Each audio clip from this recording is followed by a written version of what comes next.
ঘটনাটা আমার কাছে যেভাবে এসেছে আমি ঠিক সেভাবেই পড়ে শোনাচ্ছি। আশা করছি আপনাদের অনেক ভালো লাগবে। তিনি লিখেছেন, নাম ইয়ামেন, জেলা ফরিদপুর, থানা ভাঙ্গা, এলাকার নাম পুলিয়া বাজার। এরপর লিখেছেন, আসসালামু আলাইকুম জেফরি ভাই, আশা করি আল্লাহর অশেষ রহমতে আপনি অনেক ভালো আছেন। আলহামদুলিল্লাহ, আমি অনেক ভালো আছি। আজকে আমার জীবনে একটি মর্মান্তিক ঘটনা আপনার সাথে শেয়ার করতে চাই। বেশি কথা বলবো না, সরাসরি ঘটনায় চলে যায়। ঘটনাটা শুরু হয় 2014 সালে ফুটবল ওয়ার্ল্ড কাপ ফাইনালের দিন রাতে। সেদিন আর্জেন্টিনা অ্যান্ড জার্মানির ফাইনাল ম্যাচ ছিল। তো আমরা 3 বন্ধু ঠিক করেছি যে খেলা দেখতে যাব রাতে। জি বাবা, সেই কাজ বলতে ভুলে গিয়েছিলাম জেফরি ভাই। ফাইনাল ম্যাচের দিন আমাদের বাজারে অনেক বড় প্রজেক্টর আনছিল। বাজার থেকে আমার বাসার দূরত্ব 30 মিনিটের পথ। তো সেই দিন রাতে আমি এবং আমার 2 বন্ধু হাকিম এবং সাইদ মিলে খেলা দেখতে গিয়েছিলাম। রাত 10টা বাজে আমরা 3 বন্ধু বাসা থেকে রওনা দিই এবং গন্তব্যে পৌঁছে যাই। তো রাতে খেলা দেখছিলাম 3 বন্ধু মিলে। আমরা হাফ টাইম পর্যন্ত খেলা দেখে বাসায় রওনা দেই। তো বাসায় ফেরার সময় খেয়ালই করিনি যে ঘড়িতে রাত 1টা বেজে গেছে। কোনো গাড়িও ছিল না। তাই 3 বন্ধু ঠিক করলাম হেঁটেই বাড়ি চলে যাব। যেমন ভাবা ঠিক তেমন কাজ, রওনা দিলাম বাড়ির দিকে। কিছুক্ষণ হাঁটার পর আমরা লক্ষ্য করি আমার বন্ধু হাকিমের সামনে একটি সাপ এসে পড়লো। হঠাৎ সামনে সাপ দেখে আমরা 3 বন্ধু বেশ ভয় পেয়ে গিয়েছিলাম। তখন আমার 2 বন্ধু হাকিম ও সাইদ মিলে সাপটাকে মারার জন্য দুজনে 2টা বাড়ি দিল। আমি লক্ষ্য করলাম জেফরি ভাই সাপটা ব্যথায় ছটফট করতে লাগলো। তখন আমি আমার 2 বন্ধুর কাছ থেকে লাঠি 2টা নিয়ে নিলাম এবং তাদেরকে বললাম, সাপটি আমাদের কোনো ক্ষতি করেনি, তাহলে তোরা কেন আঘাত করলি তাকে? তারপর আমি অনেক কষ্ট করে 2 বন্ধুকে বুঝিয়ে সুঝিয়ে চলে এলাম। সাপটা ওখান থেকে চলে গেল। ঘটনাটা এখানে শেষ হলে ভালো হতো, কিন্তু বিশ্বাস করবেন কিনা জেফরি ভাই, ঘটনাটা বরং এখান থেকে শুরু হলো। সেদিন 3 বন্ধু বাসায় গিয়ে শুয়ে পড়লাম। পরের দিন আমার বন্ধু সাইদ আমার বাসায় আসলো আর বলল যে হাকিমের অবস্থা নাকি অনেক খারাপ। হাকিমকে নাকি অচেতন অবস্থায় পাওয়া গিয়েছে টয়লেটের মধ্যে। আমি আর কিছু না ভেবে আমি আর সাইদ হাকিমদের বাসায় যাওয়ার উদ্দেশ্যে রওনা দিলাম। কিছুক্ষণ পর আমি আর সাইদ হাকিমের বাসায় এসে উপস্থিত হলাম। আমি দেখতে পেলাম যে হাকিমের সারা শরীরের ভেতরে রীতিমতো ক্ষত ক্ষত সৃষ্টি হয়েছে। তখন আমি বললাম, হাকিম কি হয়েছিল তোর রাতে? আমার বন্ধু হাকিম তখন বলল, বন্ধু খেলা দেখে বাসায় আসার পর আনুমানিক রাত 3টা বাজে বের হলাম টয়লেটে যাওয়ার জন্য। আমি হেঁটে হেঁটে যেই না টয়লেটের কাছে গেলাম তখনই দেখলাম সেই সাপটা একটা অবয়বে পরিণত হলো। আমি দেখলাম সেই অবয়বটির শরীর ভর্তি বড় বড় লোম, আর তার উচ্চতা প্রায় 8 ফুটের মতো লম্বা হবে, বিশাল দেহি, আর তার চোখ দিয়ে রীতিমতো লাল টপ টপ করে রক্ত বেরোচ্ছিল। আমি চাইবো যে কোনো মানুষ যেন এরকম পরিস্থিতিতে না পড়ে, এত ভয়ঙ্কর দৃশ্য জানি কেউ না দেখে। তখন অবয়বটি বলল, কিরে আমাকে মারবি না?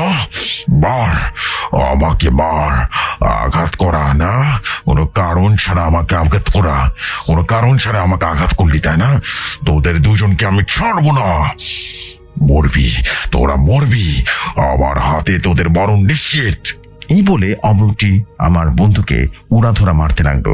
শূন্যের উপরে উঠিয়ে মাটিতে জোরে জোরে আঘাত করতে লাগলো আর বলল, তোকে এত সহজে মারবো না, তোকে কষ্ট দিয়ে তিলে তিলে তিলে তিলে মারবো। আর তারপর আমার বন্ধুর কি হয়েছিল সেটা জানে না। সকালে বন্ধুর মা যেই না টয়লেটে গেল তখন দেখতে পেল যে আমার বন্ধু হাকিম অচেতন হয়ে পড়ে আছে মাটিতে। বিশ্বাস করবেন কিনা জানি না জেফরি ভাই, এই ঘটনাটা শুনে আমার শরীরের লোম দাঁড়িয়ে গিয়েছিল। আমি এবং আমার বন্ধু সাইদ এই ঘটনাটা শুনে অনেক বেশি ভয় পেয়ে যায়। তখন আমার বন্ধু হাকিমের বাবা এই ঘটনাটা শুনে একজন কবিরাজকে নিয়ে আসেন বাসায়। কিন্তু কবিরাজ এসে বললেন, আমাকে মাফ করুন, এটা আমার দ্বারা সম্ভব নয়, এটা অনেক শক্তিশালী জিন, এর চিকিৎসা আমি করতে পারবো না, তাহলে আমার অনেক ক্ষতি হতে পারে। এই বলে কবিরাজ চলে গেল আর যাওয়ার আগে বলল যে আরো ভালো কবিরাজ দেখান, আমি ছোটখাটো কবিরাজ।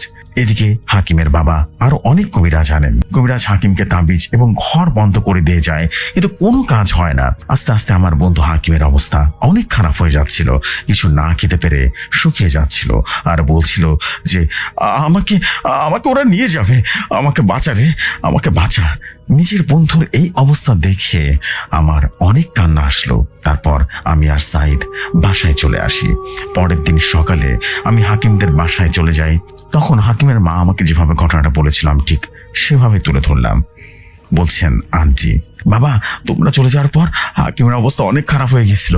শুধু বারবার বলতেছিল, আমাকে আঘাত করো না, আমাকে আঘাত করো না, আমাকে কেউ ছাড়বে না ওরা। এই বলে হাকিম আমার শরীরের উপর কামড় দিল এবং আমার গলা টিপে ধরলো। আমি হাকিমের বাবাকে ডাক দিলাম, কিন্তু হাকিম তার বাবার উপরও ঝাঁপিয়ে পড়লো। পাশের বাড়ি থেকে কিছু লোক আনি, কিন্তু 4-5 জন মিলেও হাকিমকে ধরে রাখতে পারছিলাম না। হাকিমের বাবা তাড়াহুড়ো করে আমাদের পাশের মসজিদের একটা হুজুরকে নিয়ে আসলেন। হুজুর অনেকক্ষণ ধরে ঝাড়ফুঁক করার পর হাকিম একটু সুস্থ হয়। আন্টির মুখ থেকে এসব শুনে আমি হাকিমের রুমে গিয়ে দেখলাম কত সুন্দর ছেলেটা 2 দিনের মধ্যে শরীর অনেকখানি শুকিয়ে গেছে এবং অনেক কালো হয়ে গিয়েছে। সত্যি বলতে জেফরি ভাই, আমার বন্ধুর এই অবস্থা দেখে আমার রীতিমতো কান্না চলে এসেছিল। তারপর হাকিমের বাবা আরো অনেক কবিরাজ আনে, কেউ এসে পানি পড়া দেয়, কেউ তাবিজ দিয়ে যায়, কিন্তু হাকিম কিছুতেই যেন সুস্থ হচ্ছে না। কিছুদিন পর জানতে পারলাম হাকিমকে নাকি কোথাও পাওয়া যাচ্ছে না। শুনতে পেয়ে আমি এবং বন্ধু সাইদ সাথে সাথে চলে যাই হাকিমদের বাসায় এবং হাকিমকে খুঁজতে থাকি। সকাল থেকে দুপুর হয়ে গেল, তারপর হাকিমকে খুঁজে পেলাম না। বিকালের দিকে খবর পাই যে হাকিমের মরদেহ নাকি তার বাসার পুকুরে ভেসে উঠেছে। আমরা সবাই মিলে হাকিমকে পুকুর থেকে মাটিতে নিয়ে আসি। হাকিমের লাশটা দেখে রীতিমতো সবাই অবাক হয়ে গিয়েছিলাম। দেখলাম যে হাকিমের চোখ দুটো অনেক বড় বড় হয়ে গেছে, হাত পা ভেঙে রীতিমতো ধলা মচড়া হয়ে ফেলেছে একেবারে। আমি চাইবো না যে কেউ এরকম অবস্থা দেখুক। এত নিষ্ঠুর ভাবে মেরে একেবারে দম বন্ধ করে ফেলেছে হাকিমকে। এক মুহূর্তের মধ্যে হাকিমের পরিবারে একদম শোকের ছায়া নেমে এলো। তারপর হাকিমের জানাজা দিয়ে চলে আসলাম। ঘটনা তো এখানে শেষ হলে ভালোই হতো জেফরি ভাই, কিন্তু ঘটনা শুরু হলো আবারও এখান থেকে। আমার বন্ধু সাইদের সাথে একই ঘটনা শুরু হলো। অনেকদিন ধরে সাইদের সাথে দেখা হচ্ছে না। প্রায় 10 থেকে 15 দিন পর আমি সাইদের বাসায় গেলাম দেখা করতে এবং দেখতে পেলাম যে সাইদ ও হাকিমের মতো অবস্থা। আমি আন্টিকে জিজ্ঞেস করলাম যে এগুলো কিভাবে হলো। তো তখন সাইদের মা আমাকে বললো যে বাবা, হাকিমের ওই অবস্থার পর সাইদ ঠিকঠাক মতো ঘুমাতে পারতো না, আর বলতো যে মা আমাকে বাঁচাও, ওরা আমাকেও ছাড়বে না। এই বলে সাইদ অচেতন হয়ে যেত বারবার। পরের দিন সকালে এক হুজুরকে নিয়ে আসলো ওর বাবা। হুজুরকে দেখে সাইদ রীতিমতো বলল, চলে যা, তুই আমার কিচ্ছু করতে পারবি না, বাঁচতে চাইলে চলে যা।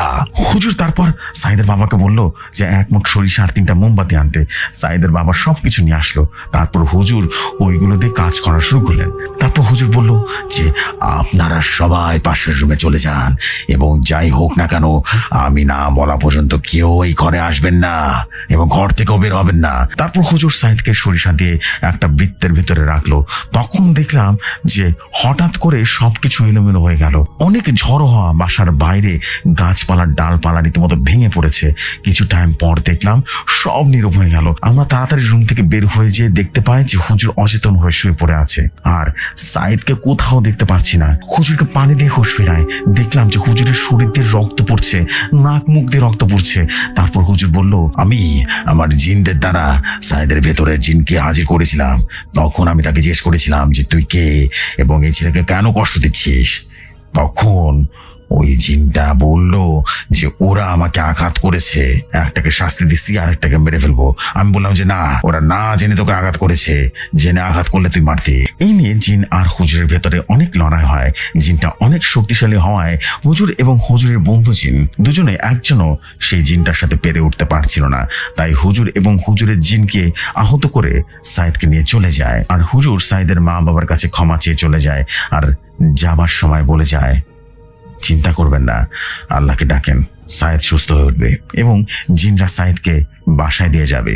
এই বলে হুজুরটা চলে যায়। আর পরের দিন সকালে সাইদকে সেই হাকিমের লাশ যে পুকুরে পাওয়া গেছে সেখানে অচেতন হয়ে থাকতে দেখা যায়। তারপরে সাইদকে বাসায় নিয়ে আসা হয়। এসব বলে সাইদের মা রীতিমতো কান্নায় ভেঙে পড়লো। আমি আন্টিকে সান্ত্বনা দিয়ে বাসায় চলে আসলাম আর ভাবতে থাকলাম আমার বন্ধুদের সাথে এরকম ঘটনা ঘটলো, কিন্তু আমার সাথে কোনো ঘটনা ঘটলো না। এই ভেবে শুয়ে পড়ি।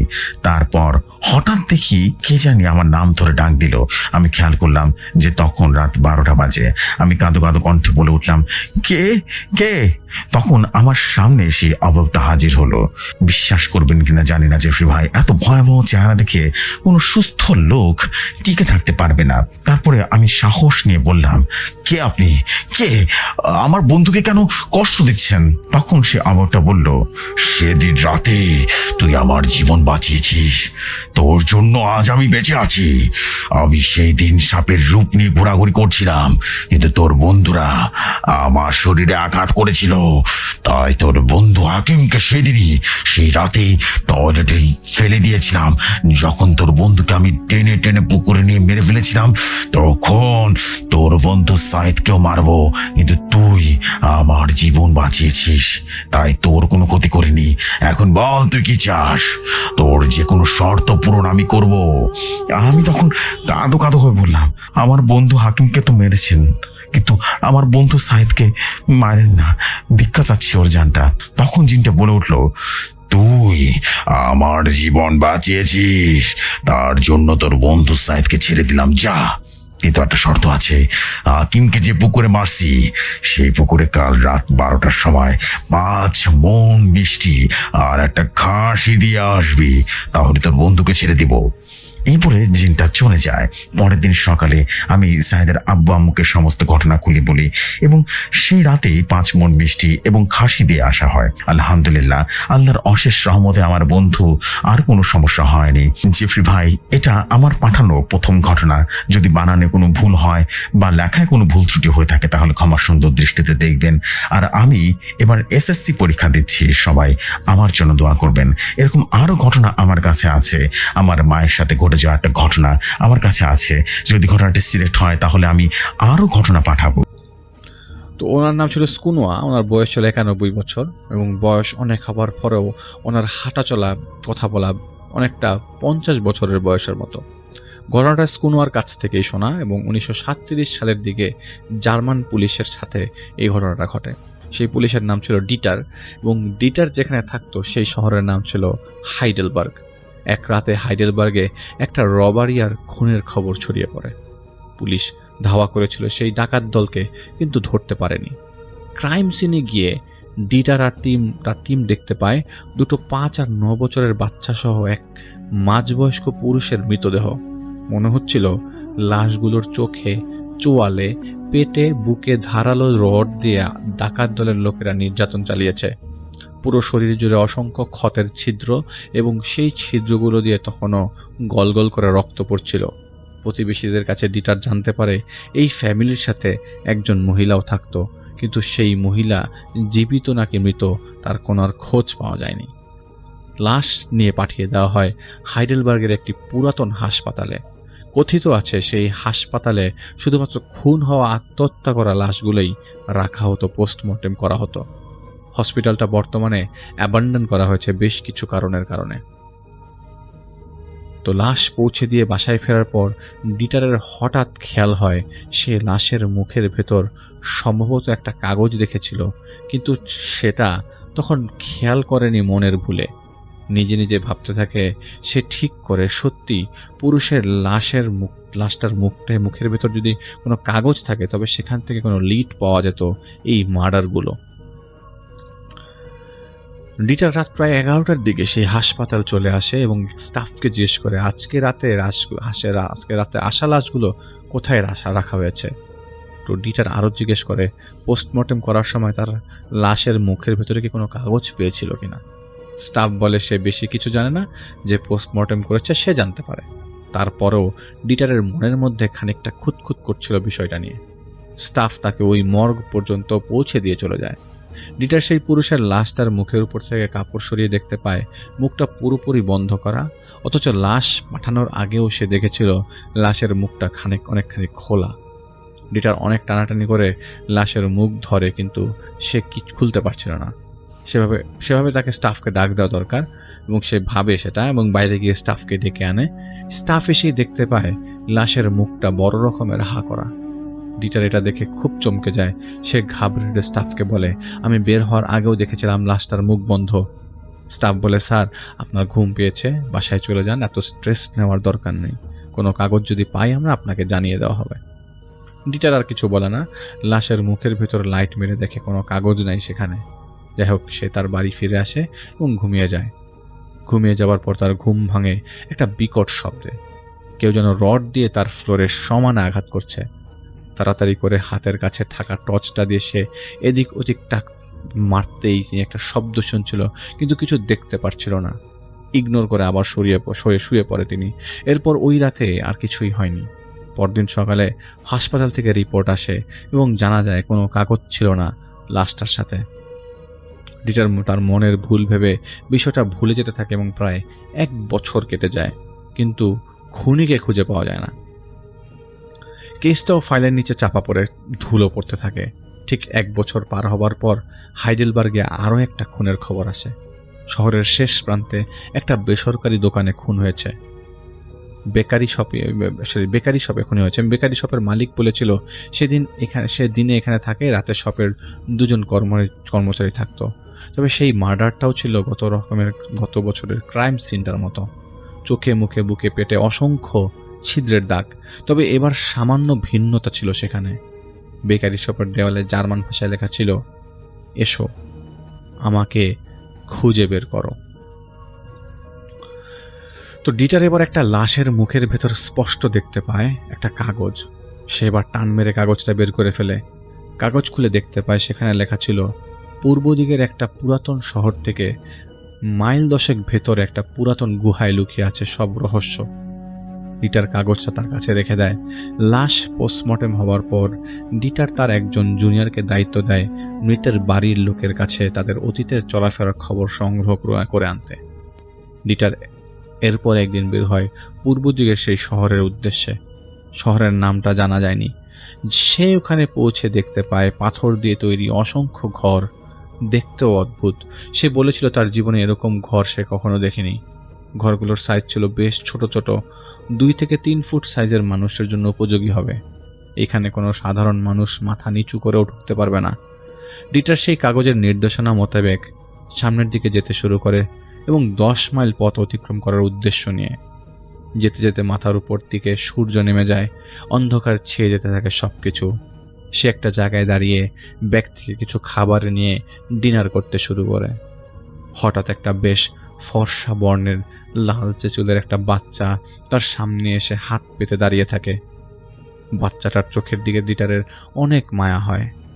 দেখে মনে হচ্ছিল অনেক দিন বাচ্চাটার পেটে কোনো খাবার পড়েনি, চোখে ঘুম নেই। সে বাচ্চাটাকে একটা প্যাকেট দেয় খাবারের। বাচ্চাটা সেটা নিয়ে একটা দৌড় দেয় সেখান থেকে। ডিটার আর বাচ্চাটাকে সেখানে খুঁজে পায়নি। খাওয়া শেষ করে সে আবারও সামনের দিকে যেতে শুরু করে। উঁচু নিচু রাস্তায় তার গাড়ি চালাতে অনেক কষ্ট হচ্ছিল। মনে হচ্ছিল পেছন থেকে কেউ টেনে ধরেছে গাড়িটাকে। সে ঠিক করে এই রাস্তায় গাড়ি নিয়ে এগোনো যাবে না, পায়ে হাঁটা শুরু করতে হবে। কুয়াশা তখন বেশ তীব্রভাবে ঢেকে ফেলেছে তার সামনের সবকিছু। হঠাৎ তার অনুভব করে বেশ ঠান্ডা কিছু তার একটা গাল স্পর্শ করে পেছনের দিকে চলে গেছে।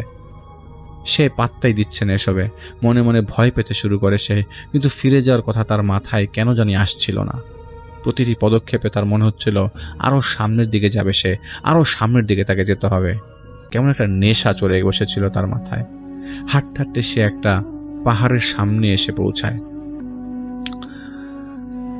ছোটখাটো একটা গুহার মতো ছিল সেখানে। ডিটার বুঝতে পারে ওই কাগজে সম্ভবত এই গুহার কথাই বলা হয়েছিল। সে ফট করে ভেতরে চলে যায়। ভেতরে গুহার উপর থেকে টপ টপ করে পানি পড়ার শব্দ ছাড়া অন্য কিছুই সে শুনতে পাচ্ছিল না। অনেকখানি ভেতরে চলে যাবার পর সে দেখে একটা বাচ্চা অবয়বের মতো কিছু একটা পেছন হয়ে দাঁড়িয়ে কিছু একটা খাচ্ছে। ডিটার কাপা কাপা গলায় বাচ্চাটাকে ডাকে। বাচ্চাটা তখন খাওয়া বন্ধ করে দেয়, কিন্তু ডিটারের দিকে তাকাচ্ছিল না। ডিটার কাছে গিয়ে বাচ্চাটার গায়ে হাত দিতেই অনুভব করে প্রচন্ড ঠান্ডা একটা দেহ। তার মনে হচ্ছিল সে কোনো একটা বরফের টুকরায় হাত দিয়েছে। বাচ্চাটা ডিটারের হাত ছড়িয়ে সামনের দিকে দৌড়ে চলে যায়। ডিটার বাচ্চাটাকে ডাকতে ডাকতে ধাওয়া করতে শুরু করে। একটা পর্যায়ে এসে ডিটারের মাথায় একটা কথা ঘুরপাক খেতে শুরু করে, কারণ তার সামনে তখন 4টে রাস্তা চলে এসেছিল। সে ভুলে যায় সে কোন পথটা দিয়ে গুহার ভেতরে ঢুকেছিল। হঠাৎ একটা রাস্তার ওদিক থেকে বাচ্চার আওয়াজ আসে। এখানে এসে মানুষ ধন সম্পদ পেয়ে নিজেকে ভুলে যেতে শুরু করে, আর যখনই মানুষ নিজেকে ভুলে যায় ঠিক সেই রাতেই একখানে থাকা প্রহরী মানুষগুলোকে তাদের সাথে নিয়ে যায়। কথা শেষ হওয়ার আগেই হঠাৎ কণ্ঠটা উধাও হয়ে যায়। পেছন দিক থেকে শুনতে পায় ঠক ঠক করে কেউ যেন হেঁটে আসছে তার দিকে, ঠক ঠক ঠক, এবং তার পেছনে দাঁড়িয়ে গেছে এরকমটা সে অনুভব করে, কিন্তু পেছনে তাকানোর সাহস তিনি পাচ্ছিল না। পেছন থেকে একটা কণ্ঠ বলে, এগিয়ে যাও, খানিকটা দূরে তোমার জন্য অপেক্ষা করেছে গোটা দুনিয়ার মূল্যবান ধন সম্পদ।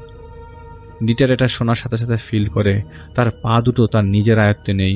সে এগিয়ে যাচ্ছে কিন্তু চাচ্ছিল না সামনের দিকে যেতে। মিনিট দুয়েক পর একটা জায়গায় এসে থেমে যায় সে। তার সামনে তখন অসংখ্য মূল্যবান স্বর্ণ। তার চোখ সেদিকে আটকে যায়। আবার পেছন থেকে ঠক ঠক ঠক ঠক শব্দ, আর সাথে একটা কণ্ঠ, নিয়ে যাও, এগুলা সবই তোমার। ডিটার এবার পেছন দিকে তাকানোর চেষ্টা করলো। তার ঘাড় কোনোভাবেই সে পেছনের দিকে ফেরাতে পারছিল না।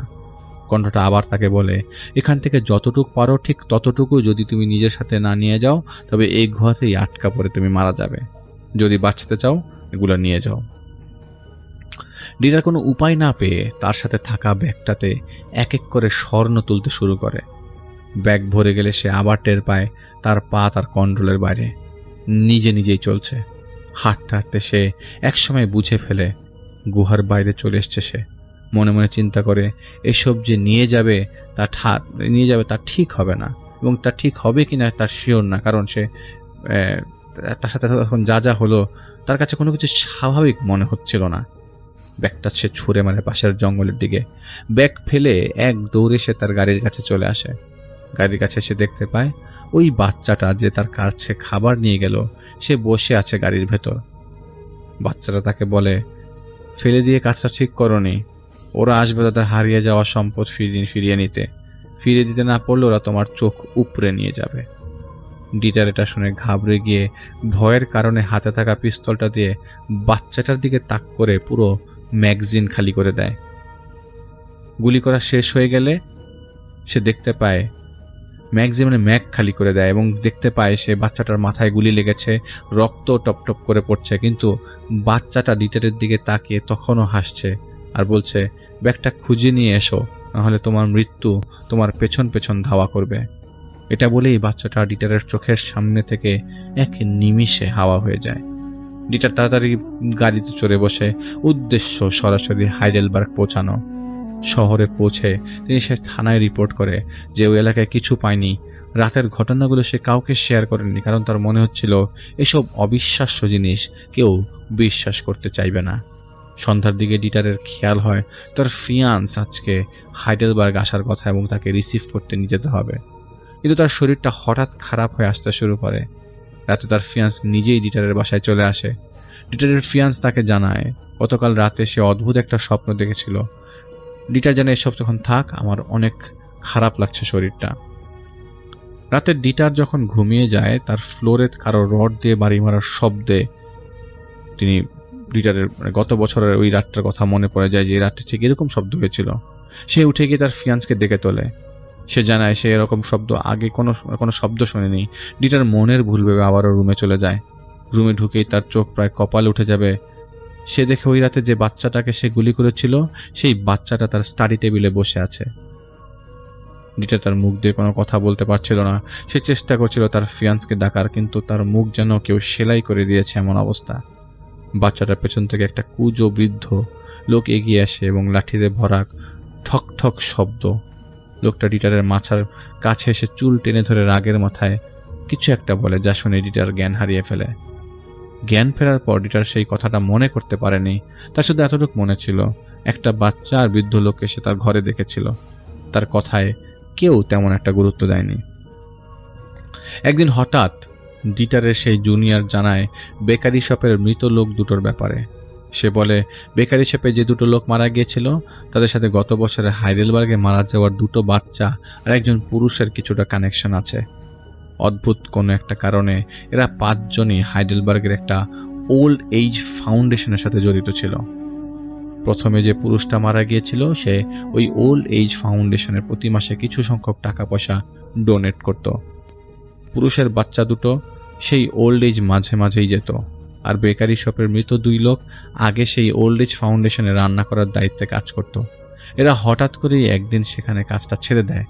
সবাই বলছিল এরা নাকি উল্টাপাল্টা কিছু একটা দেখে রাতারে চিৎকার চেঁচামেচি করছিল, মনস্টার মনস্টার বলে। তাদের জিজ্ঞেস করা হলে তারা শুধু একজন আরেকজনের দিকে তাকিয়ে থাকতো আর কিছুক্ষণ পর হাড়মাও করে কান্নাকাটি শুরু করে দিত। এরপর তারা সেখানে কাজটা ছেড়ে দেয়। কেউ এর পেছনের রহস্যটা জানতে পারেনি।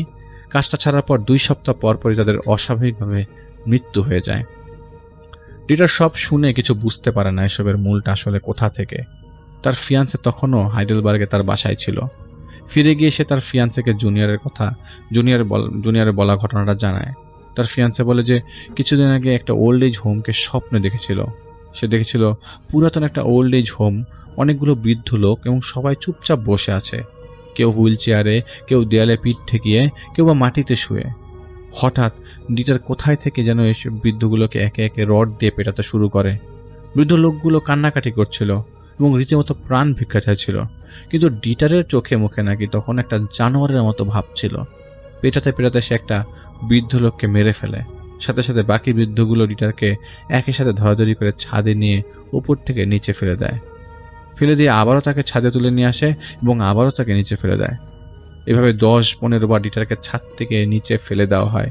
ওর ফিয়ান্সে এসব দেখে বৃদ্ধগুলোকে আটকাতে গেলে বৃদ্ধগুলো তাকে জানায় ডিটারের মধ্যে শয়তান ঢুকে গেছে।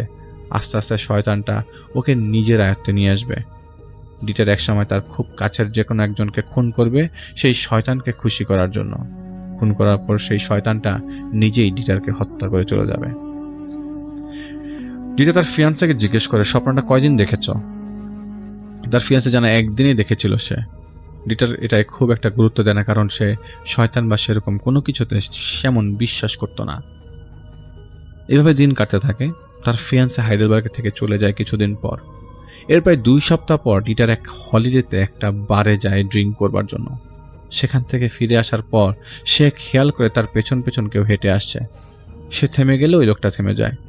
সে কিছুক্ষণ পর খেয়াল করে লোকটার দিকে ফিরে সরাসরি দৌড় দিতে শুরু করে ধরার জন্য, কিন্তু লোকটা ডিটারকে ফাঁকি দিয়ে কোথাও পালিয়ে যায়। ডিটারের বাসায় ফিরে ফ্রেশ হবার পর তার দরজায় কারো নক করার শব্দে সে দরজা খোলে। দেখতে পায় একটা বেশ লম্বা চড়া লোক, মাথায় গোল একটা ক্যাপ। লোকটা ডিটারকে বলে, ভেতরে আসতে পারি? ডিটার জিজ্ঞেস করে, কে আপনি? লোকটা জানে আমি সেই যে আপনারা এতক্ষণ ধরে ফলো করে আসছিলাম এবং আমি সেই ব্যক্তি যে আপনাকে মৃত্যুর রহস্যটা জানাতে পারবে। ডিটার নাড়াচাড়া দিয়ে দাঁড়ায়। এতগুলো দিন খুঁজেও তারা কিছু জানতে পারেনি, অথচ এই লোক কোথা থেকে এসছে সবকিছু জানে। তো ডিটার লোকটাকে ভেতরে এনে বসায় এবং বসে জিজ্ঞেস করে, বলো কি জানো, কিভাবে হলো লোকগুলোর মৃত্যু? লোকটা জানে আমি তাদের মৃত্যুর খবর দিতে এখানে আসিনি, আমি এসেছি যেন আপনি প্রাণে বেঁচে যান। ডিটার মাথা গরম করে চিৎকার চেঁচামেচি শুরু করে লোকটার উপর, এবং লোকটা তখন বলে, ভাই মাথা গরম করে লাভ নেই, আপনি নিজেই নিজের মৃত্যুকে আপনার পেছনে লেলিয়ে দিয়েছেন, তা আপনাকে জানানোর জন্য আমার এখানে আসা। শুনুন, যে বৃদ্ধ লোকটাকে আপনি এখানে নিয়ে দেখেছিলেন সে ছিল জার্মান আর্মির একজন লেফটেন্যান্ট। সে নিজের টাকা খরচ করে নিজ জন্মস্থান হাইডেলবার্গে একটা ওল্ড এজ হোম বানিয়েছিল অসহায় লোকদের আশ্রয় দেবার জন্য। সবকিছু ঠিকঠাক চলছিল। হঠাৎ করে লেফটেন্যান্ট শহর থেকে গায়েব হয়ে যায়। কেউ বলতে পারছিল না সে কোথায় চলে গেছে বা তাকে কোথায় নিয়ে যাওয়া হয়ে গেছে কিনা। তার সাথে তার এক নাতি থাকতো। তার একমাত্র ছেলে মারা গিয়েছিল অনেক বছর আগেই। ছেলের স্ত্রী পরে চলে যায় অন্য একজনকে বিয়ে করে। তার নাতি তার সাথে থেকে যায়। লেফটেন্যান্ট গায়েব হয়ে যাওয়ার পর থেকে তার নাতি সবাইকে বলছিল গতরাতে তার সামনে তার দাদাকে একটা জন্তু মুখের সাথে কামড়ে ধরে আকাশে উড়াল দিয়ে কোথাও নিয়ে চলে গেছে। বাচ্চাটার কথায় কেউ বিশ্বাস করছিল না, কারণ এটা কারো কাছে বিশ্বাসযোগ্য নয়। এর কিছুদিন পর খবর পাওয়া যায় সেই বাচ্চাটাকে মৃত অবস্থায় বাড়ির ভেতর পাওয়া গেছে। চোখে, মুখে, বুকে, পেটে বিভিন্ন স্থানে বড় বড় ছিদ্রর চিহ্ন। কেউ বুঝতে পারেনি এটা কেন হয়েছিল। লেফটেন্যান্ট তার নাতির মৃত্যুর পর ছেলের স্ত্রী আসে প্রপার্টি ক্লেম করার জন্য এবং আইন অনুযায়ী সে প্রপার্টিগুলো পেয়েও যায়। মহিলাটির দ্বিতীয় স্বামী ছিল একজন সাংবাদিক। বছর 5 পর একটা সেমিনারে অ্যাটেন্ড করা অবস্থায় সেখানে হুট করে কোথা থেকে যেন আগুন লেগে যায়। সেই আগুনেই পুড়ে মারা যায় সেই মহিলার স্বামী। এর 1 বছর পর মহিলা আরও একটা বিয়ে করে, বিয়ে করার পর সেখানে তার প্রথম স্বামী, মৃত সন্তান, দ্বিতীয় স্বামী এবং লেফটেন্যান্টকে দেখতে শুরু করে। মহিলাটা বলেছিল ওরা সবাই ওই মহিলাকে বিভিন্নভাবে ভয় দেখাতো, যে কারণে সে জাদুবিদ্যা জানা একজনের কাছে গিয়ে এসব জিনিসগুলো জানায়। সেই লোক মহিলাকে বলে এসবই আপনার ক্লেম করা প্রপার্টির উপরে লেগে থাকা অভিশাপ। এই অভিশাপ না কাটালে এই প্রপার্টি আপনাকে গিলে খাবে। লোকটা সেই মহিলাকে বলে এটা থেকে মুক্তি পেতে হলে আপনার তৃতীয় স্বামীকে একটা পুরাতন গুহায় নিয়ে শয়তানের নামে উৎসর্গ করতে হবে। মহিলা অনেকটা লোভী ছিল, প্রপার্টির লোভে সে একসময় রাজি হয়ে যায় এই প্রস্তাবে। কথা মোতাবেক সে কৌশলে তার তৃতীয় স্বামীকে একটা গুহায় নিয়ে যায় এবং অজ্ঞান করে ফেলে। ওই লোকটা মহিলার সামনেই তার তৃতীয় স্বামীকে একটা পাথর দিয়ে তৈরি খাঁচা টাইপের কিছু একটা আটকে রেখে ভেতরে আগুন ধরিয়ে দেয়। তার স্বামী সেখানে চিৎকার করতে করতে মারা যায়। লোকটা মহিলাকে জানায় লাশ এখানে পুঁতে রেখে ঠিক 4 দিন পর এখানে তার প্রপার্টি থেকে কিছু অংশ বিক্রি করে সেই টাকা দিয়ে স্বর্ণ কিনে এনে এখানে বেঁধে রেখে যেতে হবে। মহিলা ঠিক সেই কাজগুলোই করে। এরপরে সবকিছু ঠিক হয়ে যায়, কিন্তু একদিন বেশ অদ্ভুত একটা ঘটনা ঘটে। মহিলার প্রতিবেশীরা এক রাতে মহিলার বাড়ি থেকে গলা ফাটানো চিৎকার চেঁচামেচি শুনে ভয়ে ঘাবড়ে ওঠে। চিৎকার শুনে মনে হচ্ছিল যেন কেউ কাউকে ছাল ছাড়িয়ে গায়ে লবণ লাগিয়ে দিচ্ছে। সবাই মিলে মহিলার বাড়ির দরজা ভেঙে ভেতরে যায়। তখনও সেই মহিলা বেডরুম থেকে ভয়ানক চিৎকার ভেসে আসছিল, যা শুনে অনেক প্রতিবেশী সেখান থেকে পালিয়ে যায়। সেখান থেকে গেছিল 2 জন যুবক। ওরা 2 জন বেডরুমের দরজা ভেঙে যা দেখে তারা দেখে তারাও চিৎকার শুরু করে। ওরা দেখে সেই মহিলা বিছানায় বসে আছে, গায়ের একটা অংশ চামড়া নেই, শুধু মুখের অংশ বাদ দিয়ে। মহিলার খাটের চারদিকে দাঁড়িয়েছিল লম্বা কয়েকটা লোক, যারা কিছুক্ষণ পর পর মহিলার দিকে কি জানি ছিটিয়ে দিচ্ছিল, আর মহিলার চিৎকার কয়েক গুণ বেড়ে যাচ্ছিল। এটা দেখে ওরা চিৎকার দিয়ে বাইরে বেরিয়ে এসে বলে সবাইকে বলে দেয়, এবং সবাই মিলে সেখানে গিয়ে দেখতে পায় মহিলাটা মৃত। এরপর থেকে লেফটেন্যান্ট ওই ওল্ড এজ হোমের সাথে যুক্ত থাকা লোকের মধ্যে কেউ না কেউ অস্বাভাবিকভাবে মারা যেত। কেউ জানতো না কিভাবে মারা গেছে। ডিটেল এটা শুনে সেই লোককে প্রশ্ন করে আপনি কিভাবে জানলেন এসব? সেই লোক বলে সে ওই লেফটেন্যান্টের ছেলের বন্ধু ছিল। এরপর ডিটার সেই লোককে তার সাথে ঘটা সবকিছু শুরু থেকে শেষ পর্যন্ত জানায়। এই লোকের কাছ থেকে স্কুনোয়া ঘটনাটা শুনেছিল। সেই লোক ডিটারকে বলে ওই জায়গায় ফিরে যান যেখানে আপনার মনে হয় সব ঘটনার সূচনা হয়েছিল। ডিটার বুঝে ফেলে কোন জায়গাটা কথা বলা হচ্ছে, সেই ভুতুরে গুহা যেখানে তাকে স্বর্ণ ভর্তি ব্যাগ ধরিয়ে দেওয়া হয়েছিল। ডিটারের পর একদিন সেই গুহায় দিয়ে যাওয়ার সময় বের হয়ে সম্পূর্ণ একা। যেখানে যাওয়ার পর 3 থেকে 4 দিন পার হয়ে যায়, কিন্তু ডিটারের আর কোনো খোঁজ পাওয়া যাচ্ছিল না। সবাই অবাক হয়ে গেছে। সেই লোকটা একদিন ছদ্মবেশে পুলিশকে ওই জায়গাটার কথা জানায় যেখানে ডিটারের যাওয়ার কথা ছিল। পুলিশ সেই এলাকার উদ্দেশ্যে বের হয়, কিন্তু আশ্চর্যজনকভাবে হলেও পুলিশ সেই গুহা তো দূরে থাক, সেই জায়গাটাই খুঁজে পায়নি। এরপর অনেকদিন ধরে ডিটারের খোঁজ চলে, কিন্তু 1 বছর 2 বছর 5 বছর কেটে যায়, ডিটারের কোনো হদিশ পাওয়া যায় না। কোনো একটা ভাবে জানা গেছিল ডিটারের ফিয়ান্স নাকি ডিটার নিখোঁজ হওয়ার 1 মাস পর উল্টাপাল্টা স্বপ্ন দেখতে শুরু করে। সে প্রায়শই বলে উঠত ডিটার এসেছে, তাকে যেতে হবে। এরকম চলতে চলতে ডিটারের নিখোঁজ হওয়ার 1 বছর পর তার ফিয়ান্সে মানসিক ভারসাম্য হারিয়ে একদিন ছাদ থেকে লাফ দিয়ে নিচে পড়ে যায়। তার ডায়েরি থেকে পরে একটা নোট উদ্ধার করা হয়েছিল, যাতে লেখা হয়েছিল ডিটার আমাকে বলেছে যদি আমি ছাদ থেকে লাফ দেওয়ার পর বেঁচে যাই তবেই সে ফিরে আসবে। কিন্তু সেই মেয়ে আর জীবিত ছিল না, এবং ডিটারকেও হাইডেলবার্গে আর কখনো দেখা যায়নি। এটা ছিল ঘটনা, এবং এটা পাঠিয়েছেন আমাদেরকে রাজন ভাই। থ্যাংক ইউ রাজন ভাই আপনার কালেক্টেড স্টোরির জন্য, এবং আশা করছি যে আপনাদের ঘটনাটি ভালো লেগেছে। ভৌতিকতায় আপনারা শুরু থেকে শেষ পর্যন্ত ছিলেন এবং কষ্ট করে রাত জেগে আমাদের ঘটনাগুলো শুনে থাকেন আপনারা, এবং আপনাদের রিভিউ দেখে মনে হয় যে না আপনারা আসলে আমাদের ঘটনাগুলো শোনেন। এবং সামনের সপ্তাহে জাহিদ ভাই আসছেন। আপনারা সবাই জানেন যে রেফায়েত ভাই উল্টাপাল্টা কথা বলছেন এবং তিনি বর্তমানে হাসপাতালে ভর্তি আছেন, এবং তার লাংসেও কিছু প্রবলেম দেখা গেছে। জানি না কি অবস্থায় আছে, আমি এরপর থেকে আর কোনো ধরনের খোঁজ খবর পাচ্ছি না। তো আমি যখনই খোঁজ পাবো অবশ্যই আমি আপনাদের বিষয়টা অবহিত করব, এবং আমি জানি না কি হতে যাচ্ছে রেফায়েত ভাইয়ের সাথে। তবে রেফায়েত ভাইয়ের মৃত্যুর পর রেফায়েত ভাই আসলে বিগত ৫ থেকে ৭ বছরের কোনো স্মৃতি মনে করতে পারছিলেন না, যেটা তার ছেলে আমাকে জানিয়েছে, এবং তিনি বেশ ওলটপালট কথা বলছিলেন, যেগুলি ২০০৯, ১০, ১১-র দিকে ঘটেছে। বর্তমান সময়ে তিনি যখন উল্টাপাল্টা যে কথা বলছেন, সেখানে তিনি বলছেন যে তার স্ত্রীর নাম ধরে ডাকছেন। তো আমরা তার সুস্থতা কামনা করি এবং তিনি খুব শিগগিরই আমাদের কাছে ফিরে আসবেন সুস্থ হয়ে, আমরা এই প্রত্যাশা করি আল্লাহর কাছে। আপনারা সবাই বেশি বেশি দোয়া করবেন রেফায়েত ভাইয়ের জন্য, যেন আসলে মানসিক কন্ডিশনটাই এরকম যে আমি চাইলেও রেফায়েত ভাইয়ের ছেলের কাছ থেকে কোনো ঘটনা নিতে পারবো না, এবং রেফায়েত ভাই যতক্ষণ না পর্যন্ত সুস্থ হয়ে আসবেন। তো আপনারা সবাই দোয়া করবেন আমাদের জন্য এবং রেফায়েত ভাইয়ের জন্য, যাতে আমরা তার কাছ থেকে খুব শিগগিরই ঘটনা কালেক্ট করতে পারি। আজকে আমি আপনাদের জন্য নিয়ে আসলাম ইব্রাহিম এবং দানিউদের আরেকটি ঘটনা। এই ঘটনাটি আমাদের পাঠিয়েছেন কাজী ভাই খুলনা থেকে। তিনি নিয়মিতই আমাদের দানিউদের ঘটনা পাঠিয়ে যাচ্ছেন, এজন্য কাজী ভাইকে অসংখ্য ধন্যবাদ। আমি ঘটনায় চলে যাচ্ছি। একদিন সকালবেলা ইব্রাহিম সাহেব ঘরেই ছিলেন। হঠাৎ তার সাথে দেখা করতে একজন লোক আসে। তিনি লোকটার সাথে দেখা করেন। দেখা করার পর সেই লোকটা ইব্রাহিম সাহেবকে একটা চিরকুট দেন। তিনি বলেন যে তার এক বন্ধুর বাবা তাকে এই চিরকুটটা দিয়েছে। তিনি জিজ্ঞেস করেন তার বন্ধুর নাম। তখন সেই লোকটা বলে তার বন্ধুর নাম জিকির। নামটা শুনে ইব্রাহিম সাহেবের মনটা ভালো হয়ে যায়, কারণ এই জিকির তার মাদ্রাসার বন্ধু। তারা দুজনে খুবই ভালো বন্ধু ছিলেন। অনেকদিন তার সাথে কোনো যোগাযোগ নেই, তাই তার নামটা শুনে তার খুবই ভালো লাগে। তিনি তার হাতে থাকা সেই চিরকুটটা খুলেন। চিরকুটটা খোলার পর তিনি যেটা পড়েন, সেটা পড়ার পর তার 2 চোখ বেয়ে সমানে পানি পড়তে থাকে। লেখাটা ছিল এরকম যে জিকিরের বাবা ইব্রাহিম ভাইকে লিখেছেন এরকম যে আমার ছেলে মারা গিয়েছে, আমার ছেলের জানাজা কেউ পড়তে চাচ্ছে না। বাবা, আমি জানি তুমি আমার ছেলের খুব ভালো বন্ধু, তাই আমি বাবা হিসাবে তোমার কাছে আমি এতটুকুই চাই যে তুমি আমার ছেলের জানাজাটা অন্তত পড়িয়ে দিয়ে যাও। এই লেখাটা পড়ে ইব্রাহিম সাহেব কতক্ষণ চুপ করে বসেছিলেন। তার মাথা কাজ করছিল না যে হঠাৎ কি হলো বা কিভাবে তার বন্ধু মারা গেল, আর কেনই বা তার বন্ধুর লাশের জানাজা কেউ পড়তে চাচ্ছে না।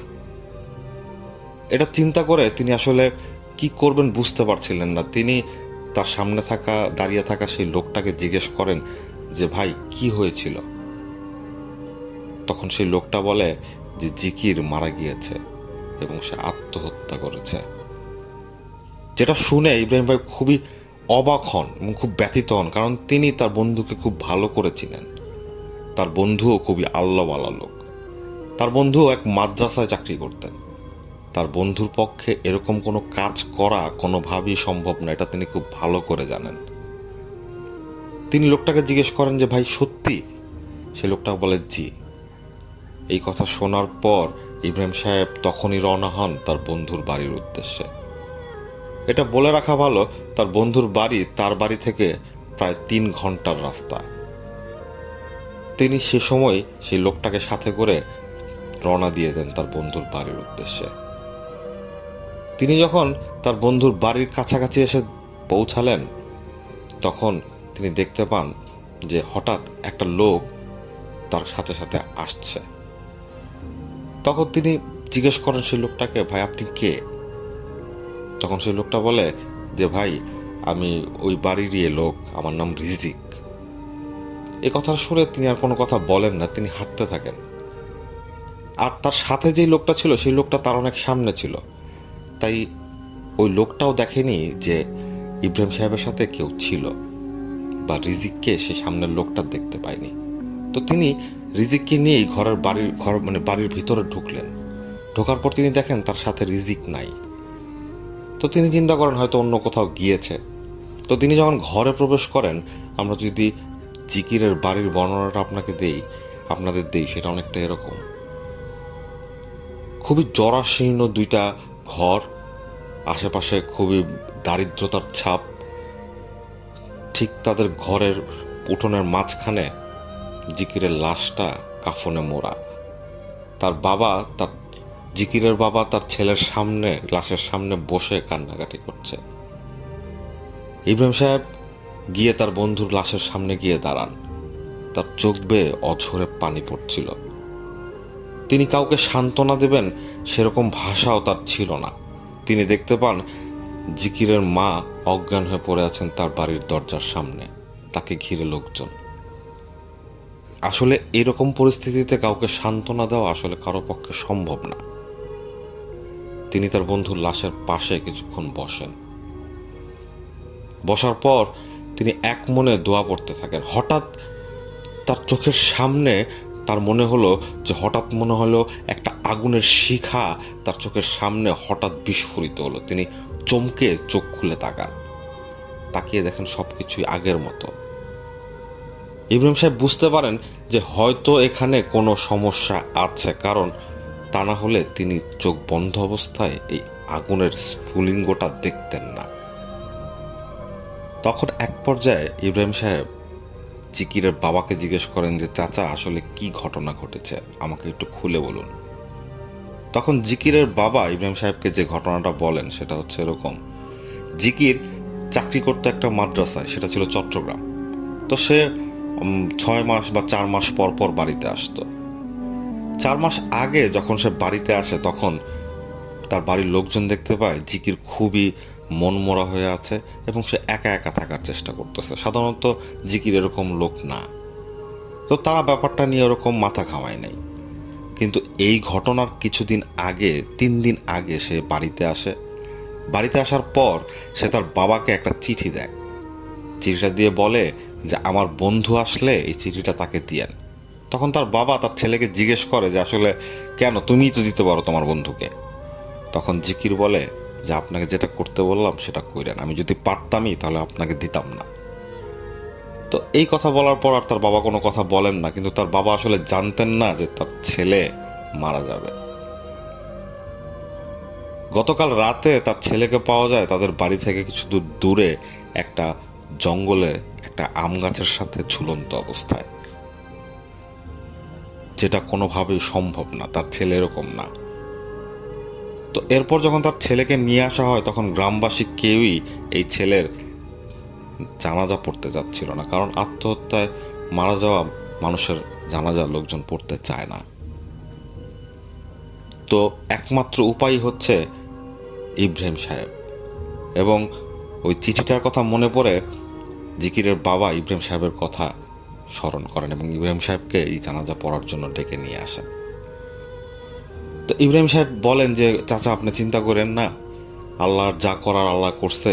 ইনশাল্লাহ আমি যখন এসেছি আমি ইনশাল্লাহ কিছু করার চেষ্টা করব। আমার কেন জানি মনে হচ্ছে আমার বন্ধু এই কাজ নিজে করে নাই, আমার বন্ধুকে দিয়ে এই কাজ করানো হয়েছে।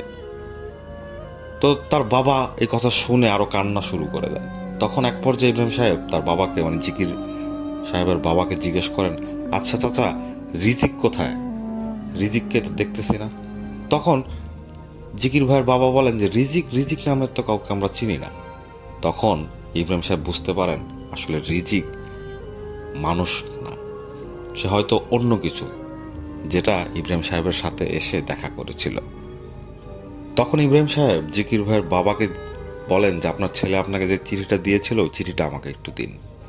তখন তার বাবা সেই চিঠিটা বের করে ইব্রাহিম সাহেবের হাতে দেন। জিকির ভাইয়ের বাবা পড়ালেখা জানতেন না, তাই তিনি চিঠিগুলো পড়েনও নাই যে কি লেখা ছিল। তো ইব্রাহিম সাহেব চিঠিটা খুলে যা পড়েন তা অনেকটা এরকম যে তার বন্ধু তাকে উদ্দেশ্য করেই লিখে গেছে যে বন্ধু, এই চিঠিটা যখন তোমার হাতে, আমি জানি না আমি বেঁচে আছি কিনা, আর যেহেতু এই চিঠিটা তোমার হাতে পড়েছে তার মানে আমি আজ বেঁচে নেই। আমি শুধু তোমাকে এতটুকুই বলতে চাই যে আমি বাঁচতে পারলাম না, আমাকে ওরা বাঁচতে দিল না, ওই শয়তান আমাকে বাঁচতে দিল না। আমি রিজিককে রেখে যাচ্ছি, রিজিক তোমাকে সব বলবে। বন্ধু, আমার যদি ক্ষমতা থাকতো আমি তোমার কাছে দৌড়ে চলে যেতাম, আমি জানি তুমি আমাকে সাহায্য করতে পারতা, আমি শয়তানের সাথে পেরে উঠলাম না। তুমি আমার ফ্যামিলিকে রক্ষা করো, তুমি রিজিককে রক্ষা করো। আমি জানি এই শয়তান আমাকে মেরে শান্ত হবে না, এই শয়তান আমার ফ্যামিলির উপরও ক্ষতি করার চেষ্টা করবে, তুমি আমার ফ্যামিলিকে দেখো। এই কথা পড়ার পর ইব্রাহিম সাহেব বুঝে ফেলেন যে আসলে এই সমস্যা কোনো স্বাভাবিক সমস্যা না, খুব অস্বাভাবিক কিছু কিছুদিন যাবৎ হয়তো জিকিরের সাথে হচ্ছে বা তার ফ্যামিলির সাথে হচ্ছে। তিনি এটা শেষ দেখে ছাড়বেন, এটা তিনি চিন্তা করেন, যেহেতু তার বন্ধু তাকে উদ্দেশ্য করে লিখে গেছে যে এই সমস্যাটার একটা সমাধান করতে। তিনি এই সমস্যার সমাধান করতে বদ্ধপরিকর। তো এক পর্যায়ে ইব্রাহিম সাহেব জিকির ভাইয়ের বাবাকে বলেন যে চাচা, আচ্ছা যা করার আমরা পরে করব, এখন আমরা এই লাশটা জানাজার ব্যবস্থা করি। তো তখন মাগরিবের আজান হয়ে গেছে, সবাই নামাজ পড়ে জানাজায় দাঁড়ালো। জানাজায় লোক সংখ্যা ছিল মাত্র 5 জন। জানাজা পড়াবার পর 4 জন লোক মিলে জিকিরের লাশের খাটিয়া নিয়ে চলে যায় তাদের পূর্বের স্থানে, যেখানে তারা আগে একটা কবর খুঁড়ে রেখেছিল। সে কবর ছিল তাদের যে গ্রামের কবর তার থেকে ভিন্ন আরেক জায়গায়। গ্রামবাসী জিকিরকে তাদের কবরস্থানে কবর দিতে দেয়নি। তারা জিকিরের লাশ তাদের কবরস্থানে ঢুকাবে না, সাফ বলে দিয়েছে। তাই জিকিরের বাবা তার ছেলের জন্য আরেকটা জায়গায় কবর খুঁড়ে গেছেন। তো তারা যখন লাশের খাটিয়া নিয়ে সেই কবরের সামনে গিয়ে দাঁড়ালো, তারা দেখতে পায় সেই কবরের ভেতর কে জানি মাটি ঢেলে কবর প্রায় সমান করে দিয়েছে। এটা দেখে আসলে সবাই খুব ব্যথিত হয়। সবাই মনে করে হয়তো এলাকার লোকজনই কেউ খবর পেয়ে এই কাজ করেছে। তো তারা সেখানে লাশটা নামিয়ে রেখে আবার সেই কবর খোঁড়া শুরু করে। 1.5 ঘন্টা পর তারা কবর খোঁড়া শেষ করে এবং সে সব যথারীতি জিকিরের লাশ দাফন করে সেখানে কিছুক্ষণ দোয়া পড়ে দাঁড়িয়ে থাকে। তখন ইব্রাহিম সাহেব জিকিরের বাবাকে বলেন যে আপনারা চলে যান, আমি কিছুক্ষণ এখানে একা দাঁড়িয়ে থাকব। জিকিরের বাবা বলেন যে না বাবা, চলো আমরা বাসায় চলে যাই। কিন্তু ইব্রাহিম সাহেব রাজি হন না। তিনি সবাইকে পাঠিয়ে দিয়ে নিজে এক মনে কিছুক্ষণ তার বন্ধুর কবরের সামনে দাঁড়িয়ে থাকেন। এরপর হাঁটেন। 40 কদম দেওয়ার পর তিনি একটা জায়গায় গিয়ে দাঁড়ান। দাঁড়িয়ে তার বন্ধুর কবরের দিকে তাকিয়ে থাকেন। তার মাথায় অনেক কিছু ঘুরছিল যে কি হলো, কিভাবে হলো, আমার এই বন্ধুর দশা কে এরকম করলো। তিনি এটা শেষ দেখতে যাচ্ছিলেন। তিনি একটা গাছে হেলান দিয়ে বসে পড়েন। হঠাৎ হয়তো তিনি ক্লান্ত ছিলেন বা চিন্তাগ্রস্ত ছিলেন বা কোনো একটা কারণই হোক, হঠাৎ তার চোখ লেগে যায়। হঠাৎ সে শুনতে পায় তার কানের সামনে কেউ বলছে, হুজুর উঠেন, হুজুর এখানে থাকেন না, উঠেন। ইব্রাহিম সাহেবের ঘুম ভেঙে যায়। তিনি তাকিয়ে আশেপাশে কাউকে দেখতে পান না, কিন্তু তিনি বুঝতে পারেন এটা রিজিক, যে তার সাথে জিকিরের বাড়ির সামনে দেখা করেছিল। তিনি মনে মনে 3 বার ডাক দেন, রিজিক, রিজিক, রিজিক। ঠিক তখনই একটা গাছের পেছন থেকে একটা অবয়ব সামনে এসে দাঁড়ায়। তিনি দেখতে পান এটা সেই রিজিক। তখন ইব্রাহিম সাহেব রিজিককে বলেন যে আমি বুঝতে পেরেছি যে তুমি মানব জাতির কেউ না, তুমি জিন জাতির কেউ। আচ্ছা, আমার বন্ধু চিঠিতে লিখে গেছে তোমার কথা, তুমি সব জানো। তোমার কাছে আমার রিকোয়েস্ট যে তুমি আমাকে পুরো ঘটনাটা খুলে বলো। তখন রিজিক যে ঘটনাটা আসলে ইব্রাহিম সাহেবকে বলে, সেটা শুনে ইব্রাহিম সাহেব রাগে কাঁপতে থাকেন। আমরা ঘটনাটা বলি আপনাদের। ঘটনাটা এরকম, এই জিকির সাহেব যেই মাদ্রাসায় চাকরি করতেন, সেই মাদ্রাসায় অনেক ছেলে পেলে ছিল। বেশিরভাগ ছেলে পেলে ছিল এতিম এবং তাদের বয়স 8-9 বছর বা 10 বছরের কাছাকাছি। একদিন তিনি শুনতে পান তার এলাকায়, তার মাদ্রাসার এক ছেলের মা মারা গেছে। তিনি এই ছেলেটা সম্পর্কে জানতেন। এই ছেলেটার বাবা নেই, এই ছেলেটার মা মানুষের বাড়িতে কাজ করে তার ছেলেকে মাদ্রাসায় পড়াতো। তো এই ছেলের মা যখন মারা গেছে, তখন এই খবরটাতে আসলে জিকির সাহেবকে অনেক ব্যথিত করে। তিনি সেই ছেলেটাকে নিয়ে তার বাড়ির উদ্দেশ্যে রওনা দেন। গিয়ে দেখেন সেই ছেলেটার মা লাশ পড়ে আছে তার বাড়ির উঠোনে এবং তাকে ঘিরে কয়েকজন লোক দাঁড়িয়ে আছে। দাফন কাফনের ব্যবস্থা করারও কেউ নাই। তখন যখন জিকির সাহেব সেই লাশটার কাছাকাছি গিয়ে দাঁড়ান, তখন তিনি দেখতে পান সেই মহিলাটার শরীরে অস্বাভাবিক কিছু দাগ, যেই দাগ আসলে কোনোভাবে সম্ভব না কোনো সুস্থ মানুষের শরীরে থাকা। এবং সেই ছেলেটার মার শরীরটা কেমন জানি রক্ত শূন্য। তিনি বুঝতে পারেন এখানে কোনো খারাপ কিছু আছে বা কোনো ঘটনা এই মহিলাটার সাথে ঘটেছে। তখন সেই জিকির সাহেব সেই মহিলাটার দাফন কাফনের ব্যবস্থা করেন। ব্যবস্থা করার পর তিনি তার মাদ্রাসায় সেই ছেলেটাকে নিয়ে চলে আসেন। আর এই রিজিক যে ছিল, সে ছিল সেই জিকির ভাইয়ের বা জিকির সাহেবের খুবই কাছাকাছি একজন জিন। এই রিজিক জিকির ভাইকে অনেকভাবেই সাহায্য করতেন। তো তিনি সেই মাদ্রাসায় গিয়ে ছেলেটাকে নিয়ে যখন পৌঁছালেন, তখন তিনি সেই রিজিককে ডাকেন। ডাকার পর জিজ্ঞেস করেন, আসলে কি হয়েছিল সেই মহিলার সাথে, তুমি কি বলতে পারো? তখন রিজিক জিকির ভাইকে যে ঘটনাটা জানায় সেটা হচ্ছে এরকম, এই মহিলা যে বাড়িতে কাজ করত সেই বাড়ির এক লোক কালো জাদু করত। সে তার ক্ষমতা বাড়াবার জন্য তার একটা ভোগের দরকার ছিল, যে সে যেই শয়তানের উপাসনা করত তাকে ভোগ দেওয়ার দরকার ছিল। সেই নরপিশাচ এই মহিলাকেই সেই শয়তানের ভোগ হিসেবে দেয়। এই মহিলাকে অনেক যন্ত্রণা দিয়ে মারা হয়েছে। 3 দিন তাকে বন্দি করে রাখা হয়েছিল একটা ঘরে। এরপর এই মহিলাটার মৃত্যু হয়। এটা শুনে জিকির ভাই খুব রেগে যান, কারণ একমাত্র ওই শয়তানের এই লোভ চরিতার্থ করার জন্য একটা ছেলে তার সারা জীবনের জন্য এতিম হয়ে গেল। তিনি চিন্তা করেন তিনি এটার একটা ব্যবস্থা নেবেন। তখন রিজিক জাকিরকে অনেকভাবে মানা করে যে আপনি এই কাজ করেন না, এই কাজে যেন না, কিন্তু জিকির বদ্ধপরিকর ছিল এই কাজ করার। তিনি এই শয়তানের শেষ দেখতে চেয়েছিলেন যে এই ছেলেটাকে এতিম করেছিল। ছেলেটাকে জিকির যখনই দেখত তখন তার শরীরের ভিতর সে ক্রোধ দানা বেঁধে উঠত। জিকির একদিন রিজিককে বলে যে চলো আজকেই আমরা সেখানে যাব, গিয়ে আমি এটার পরিণাম দেখে ছাড়ব। তো রিজিক তাকে আবারও মানা করে, কিন্তু জিকির রাজি হয় না। তিনি রিজিককে বলে যে তুমি আমার সাথে থাকলে থাকো, না হলে নাই, আমি একাই যাব সেই জায়গায়। তখন এক পর্যায়ে রিজিক দেখতে পায় যে জিকিরকে কোনোভাবেই থামানো সম্ভব না। তখন সে তার সাথে যায়। জিকির সেই মহিলার বাড়িতে গিয়ে উপস্থিত হয়ে সে একটা লাল সুতা দিয়ে তার ঘরটা বেঁধে ফেলে এবং সে ঘরের ভেতর প্রবেশ করে সে সেই শয়তানকে আহ্বান শুরু করে যে কে তুই এই মহিলার জীবনটা কেড়ে নিলি আর একটা শিশুকে এতিম করে ফেললি, তুই তোর পরিচয় দে। তখন হঠাৎ জিকির শুনতে পায় তার চারপাশে হাসির আওয়াজ, অদ্ভুত সেই হাসি। জিকিরের কানে তালা লেগে যায় সেই হাসির আওয়াজে। ঠিক তখনই জিকির শুনতে পায় গমগমে গলায় কেউ বলছে, কিরে, কেউ তো তার প্রেমিকাকেও এভাবে ডাকে না, তুই আমাকে যেভাবে ডাকছিস এতে তো মনে হচ্ছে তুই আমার খুব কাছের, কে তুই?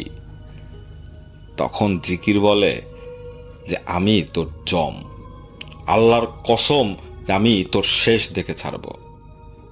তখন সেই শয়তানটা বা সেই অবয়বটা বলতে শুরু করে যে আমাকে আটকাবার ক্ষমতা তোর নেই, আর সাথে করে যে পুচকেটাকে নিয়ে এসেছিস সে তো কিছুই করতে পারবে না, সে শুধু তাকিয়ে ফ্যাল করে দেখবে আমার খেলা।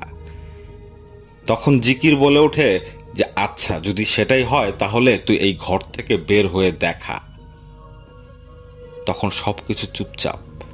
হঠাৎ একটা ক্রোধের চিৎকার ভেসে আসলো চারপাশ থেকে। কেউ জানি খুব জোরে চিৎকার করছে, আর্তনাদ করছে রাগে। তখন সেই অবয়বটা বা সেই শয়তানটা জিকিরকে বলে, তুই কি করেছিস? আমি কেন বের হতে পারছি না এই ঘর থেকে? তখন জিকির বলে যে আল্লাহর কালামের ক্ষমতা কতটুকু তুই দেখেছিস?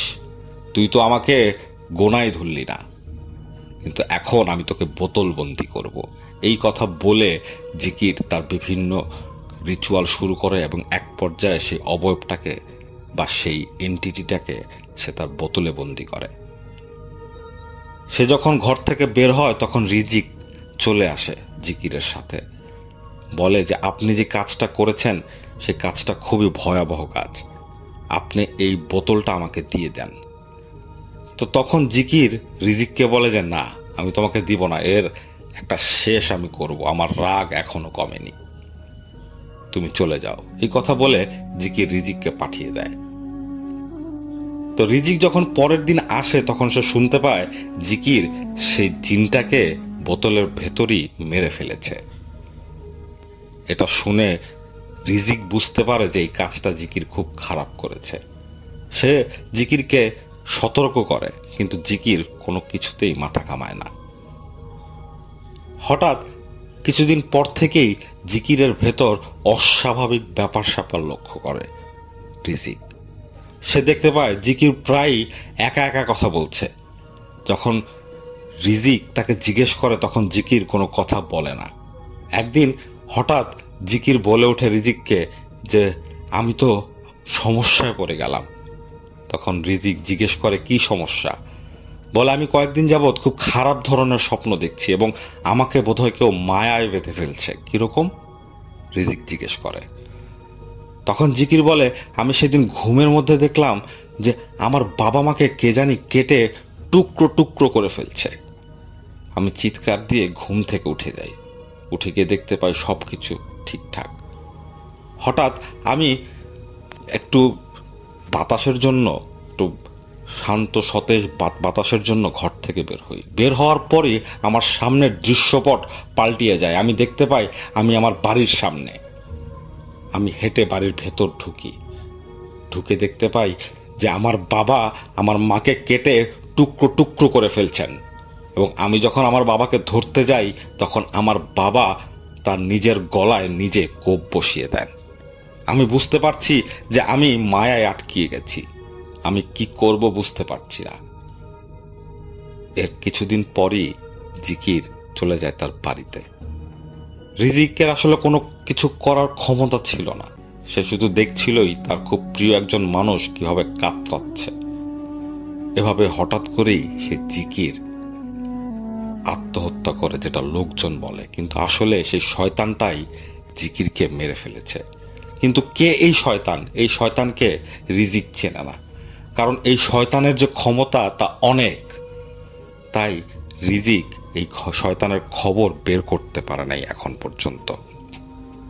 রিজিকের বলাই ঘটনা শুনে ইব্রাহিম সাহেব খুবই ব্যথিত হন এবং তিনি নিজের ভেতরেও এক ধরনের ক্রোধ লক্ষ্য করেন এবং তার ভেতর এইটা বদ্ধপরিকর হয় যে তিনি তার বন্ধুর এই করুণ পরিণতির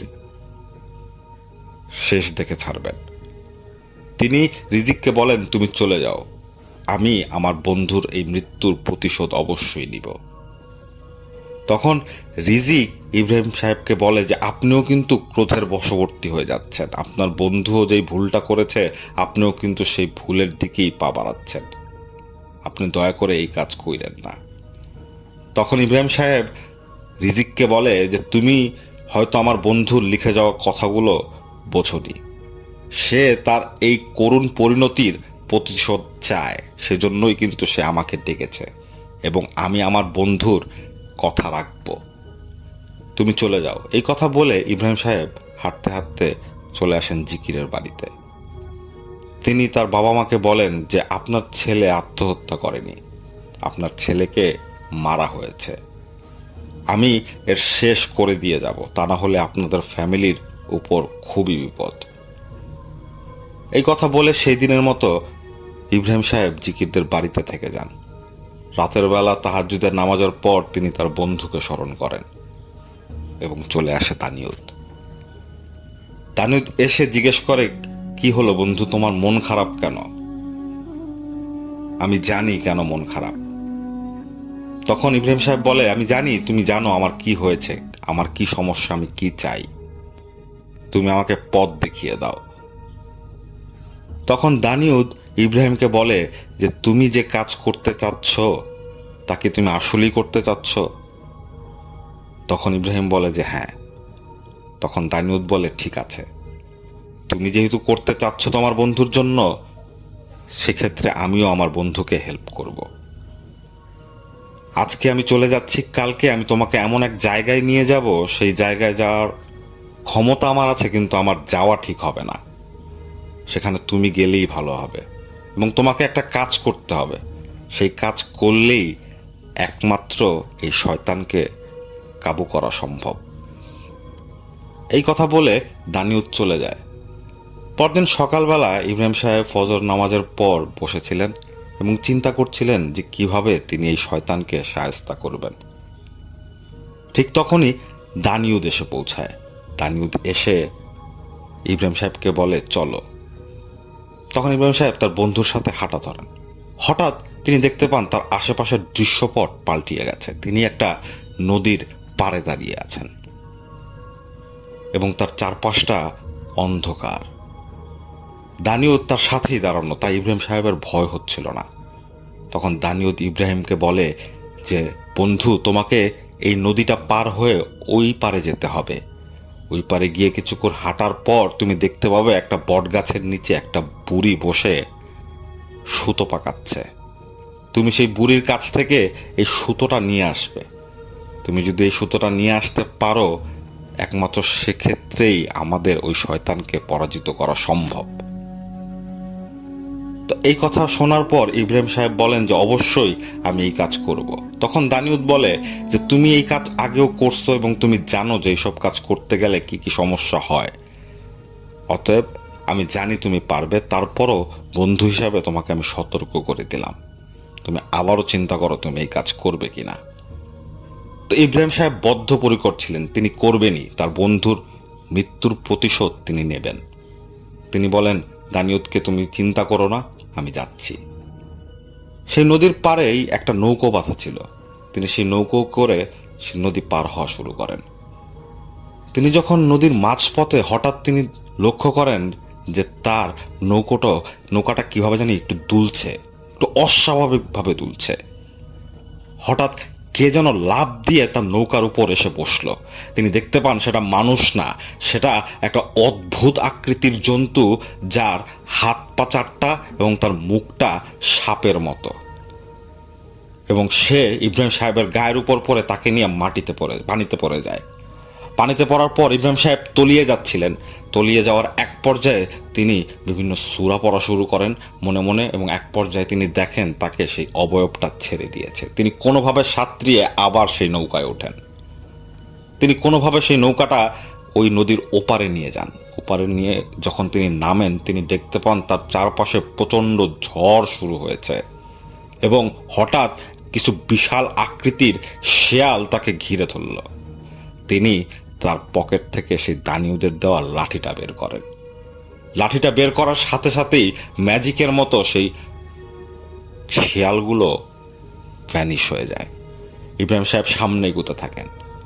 হঠাৎ কে যেন তিনি দেখতে পান একটা মৃতদেহ তার চোখের সামনে, তার ঠিক মাথার সামনে এসে ঝুলে পড়ল। তিনি আবার চোখ বন্ধ করে দোয়া পড়লেন এবং সাথে সাথে সেই মৃতদেহটা গায়েব। তিনি এগিয়ে গেলেন এবং এগিয়ে যাওয়ার পর দানিউদের বলে দেওয়া কথা অনুযায়ী তিনি দেখতে পান সে একটা বুড়ি বসে আছে একটা বট গাছের নিচে এবং বুড়িটার হাতে কিছু সুতো। তিনি বুড়িটাকে জিজ্ঞেস একটা সালাম দেন। সালাম দেওয়ার পর সেই বুড়ি সেই সালামের উত্তর দেয় এবং সেই বুড়ি বলে যে তোর তো বেজায় সাহস, তোর নিজের সাহসই অনেক এবং তোর সাথে যিনি আছেন তার তো অনেক ক্ষমতা, কিন্তু তারপরও তোর সাথে যিনি আছেন তার ক্ষমতা থাকার পরও তুই যে এত কষ্ট করে এই জায়গায় এসেছিস, তোর ইমানের পরীক্ষা দিয়েছিস, তার জন্য আমি আসলে তোকে এই সুতো দিতে বাধ্য। নিয়ে যায় এই সুতো এবং ওই শয়তানকে বধ কর। এই কথা বলার পর সেই বুড়ি ইব্রাহিম সাহেবের হাতে সেই সুতোটা দেন। ইব্রাহিম সাহেব সেই সুতো নিয়ে আবার সেই নৌকায় করে ওই পারে এসে পৌঁছান। পৌঁছে যখন নৌকা থেকে নামেন, ঠিক তখনই তিনি দেখতে পান তিনি জিকিরের বাড়ির সামনে এবং তার সামনে দানিউদ দাঁড়ানো। দানিউদ বলে যে তুমি কঠিন কাজটা করে ফেলেছ, এরপর বাকি কাজ আমার, এই সুতোটা আমাকে দাও।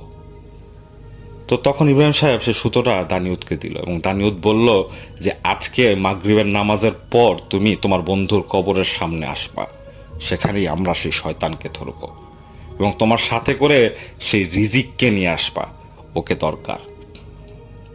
তো যেই কথা সেই কাজ। ইব্রাহিম সাহেব মাগরিবের নামাজের পর রিজিককে মনে মনে স্মরণ করেন এবং রিজিক চলে আসে। চলে আসার পর ইব্রাহিম সাহেব রিজিককে বলে যে রিজিক, আজকেই সেই দিন, আজকেই আমি আমার বন্ধুর মৃত্যুর প্রতিশোধ নেব, তুমি চলো। রিজিক তখনও ইব্রাহিম সাহেবকে মানা করছিল যে হুজুর আপনি যায়েন না, আপনার ভালো হবে না। তখন ইব্রাহিম সাহেব রিজিককে বলে, তুমি আমাকে চেনো, আমার বন্ধুকে চেনো না, অতএব চলো। তখন রিজিক আর কোনো কথা বলে না, তিনি সেই ইব্রাহিম সাহেবের সাথে করে সেই জিকির ভাইয়ের কবরের সামনে গিয়ে দাঁড়ান। একটু দূরে দাঁড়িয়ে ইব্রাহিম সাহেব দানিউদের বলে দেওয়া কথা অনুযায়ী বিভিন্ন সূরা পড়েন, জমজমের পানি দিয়ে নিজের শরীরকে পবিত্র করেন ছিটিয়ে। এরপর তিনি সেই শয়তানকে আহ্বান করেন। তিনি যখন শয়তানকে ডাকছিলেন তখন চারপাশে মনে হচ্ছিল ঝড় শুরু হয়েছে, চারপাশের গাছপালা সবকিছু ভেঙে দুমড়ে মুচড়ে যাবে। চারপাশে একটা বিকট হাসি দিয়ে চলে আসে সেই অবয়ব, এসে জিজ্ঞেস করে ইব্রাহিমকে যে কিরে, তোরও তো দেখি মরার খুব শখ, বন্ধুর পাশে শুতে চাস? ঘুরে দেবো আর একটা কবর, সমস্যা নেই, আজকেই শুতে পারবি। তোর সাহস দেখে তো আমি চমৎকৃত হলাম। আর পাশে করে সাথে করে যেই পুচকেটাকে নিয়ে এসেছিস তার জন্য তোকে ধন্যবাদ। তোদের দুইটাকে যে এক জায়গায় পাবো তা আমি চিন্তা করি নাই, তুই আমার কাজটা সহজ করে দিলি। এই কথা বলার পর ইব্রাহিম সাহেব সেই অবয়বটাকে বলে যে তোর আজকে শেষ দিন, জীবনে যত গুনাহ করেছিস, পাপ করেছিস, তার প্রায়শ্চিত্ত তোকে করতে হবে। তুই কে, তুই কেন আমার এই বন্ধুকে মারলি? তখন সেই অবয়বটা বলে যে ও আমার ভাইকে বোতলবন্দি করে এবং আমার সেই ভাইকে সেই বোতলের ভেতর মেরে ফেলে। আমি এর প্রতিশোধ নিব না? তোর ভাইকে যদি কেউ মারে তুই কি তার প্রতিশোধ নিবি না? তখন ইব্রাহিম সাহেব বলেন যে না, আমার ভাই যদি কোনো খারাপ কাজ করে থাকে তখন আমি আমার ভাইকে কোনো সময় সাপোর্ট করব না। তখন সেই অবয়বটা বলে ওঠে যে খারাপ ভালো কি তোর কাছে শিখতে হবে আমার? তুই নগণ্য একটা মানুষ, তুই আমার ক্ষমতা জানিস? ঠিক তখনই ইব্রাহিম তার পকেট থেকে দানিউদের দেওয়া লাঠিটা বের করলো। লাঠিটা বের করার পরই সেই অবয়বটা কেমন জানি কেঁপে উঠল। সে বলল ইব্রাহিমকে, তোকে এই লাঠি কে দিয়েছে? তুই এই লাঠি কই পেলি? তখন ইব্রাহিম সাহেব সে অবয়বটাকে বলে, জানতে চাস না দেখতে চাস? তখন সে অবয়বটা কিছু বলছিল না, সে একটা ব্যথার মতো একটা গঙ্গানির আওয়াজ করছিল, যেটাতে রিজিক খুবই ভয় পেয়ে যায়। সে ইব্রাহিম সাহেবকে বলে যে আপনি এই লাঠি কই পেয়েছেন? রিজিকও খুব অবাক যে ইব্রাহিম সাহেবের কাছে এই লাঠি কোত্থেকে আসলো। তখন ইব্রাহিম সাহেব একটা সূরা পড়েন এবং লাঠিটা এক হাতে ধরে তার বন্ধুকে ডাকেন, দানিউদ, দানিউদ। ঠিক সে সময় একটা বিদ্যুৎ চমকানোর মতো একটা আওয়াজ হলো, ঠিক চলে আসলো ইব্রাহিমের বন্ধু দানিউদ। দানিউদকে দেখা মাত্রই রিজিক হাঁটু গেড়ে বসে পড়ে এবং বলে, আসসালামু আলাইকুম ওয়া রাহমাতুল্লাহি ওয়া বারাকাতুহু, আমার বাদশা। তখন সে অবয়বটা চিৎকার করতে থাকে, সে পালিয়ে যাওয়ার জন্য অনুরোধ করতে থাকে ইব্রাহিম সাহেবের কাছে। ঠিক তখনই দানিউদ সেই বুড়ির দেওয়া সুতাটা সে অবয়বের গলায় ছুঁড়ে মারে এবং একটা হ্যাঁচকা টান দেয়। যে হ্যাঁচকা টানে সে অবয়বটার শরীর ছায়ের মতো চারিদিকে ভেসে উড়ে চলে যায়। তখন দানিউদ বলে যে তোমার সমস্যার সমাধান আমি করে দিয়েছি, তুমি তোমার বন্ধুর ফ্যামিলিকে গিয়ে বলতে পারো যে তার ছেলের মৃত্যুর প্রতিশোধ নেওয়া হয়েছে এবং তাদের আর কোনো সমস্যা হবে না। এই কথা শোনার পর ইব্রাহিম সাহেব খুশিতে কেঁদে দেন এবং তিনি জিকির ভাইয়ের ফ্যামিলির কাছে গিয়ে সবকিছু খুলে বলেন। এটাই ছিল কাজী ভাইয়ের পাঠানো দানিউদ আর ইব্রাহিমের আরেকটি ঘটনা। আশা করি এই ঘটনাটি আপনাদের ভালো লেগেছে এবং আশা করি সামনেও আমরা দানিউদের আরো কিছু ঘটনা আপনাদের জন্য নিয়ে আসব।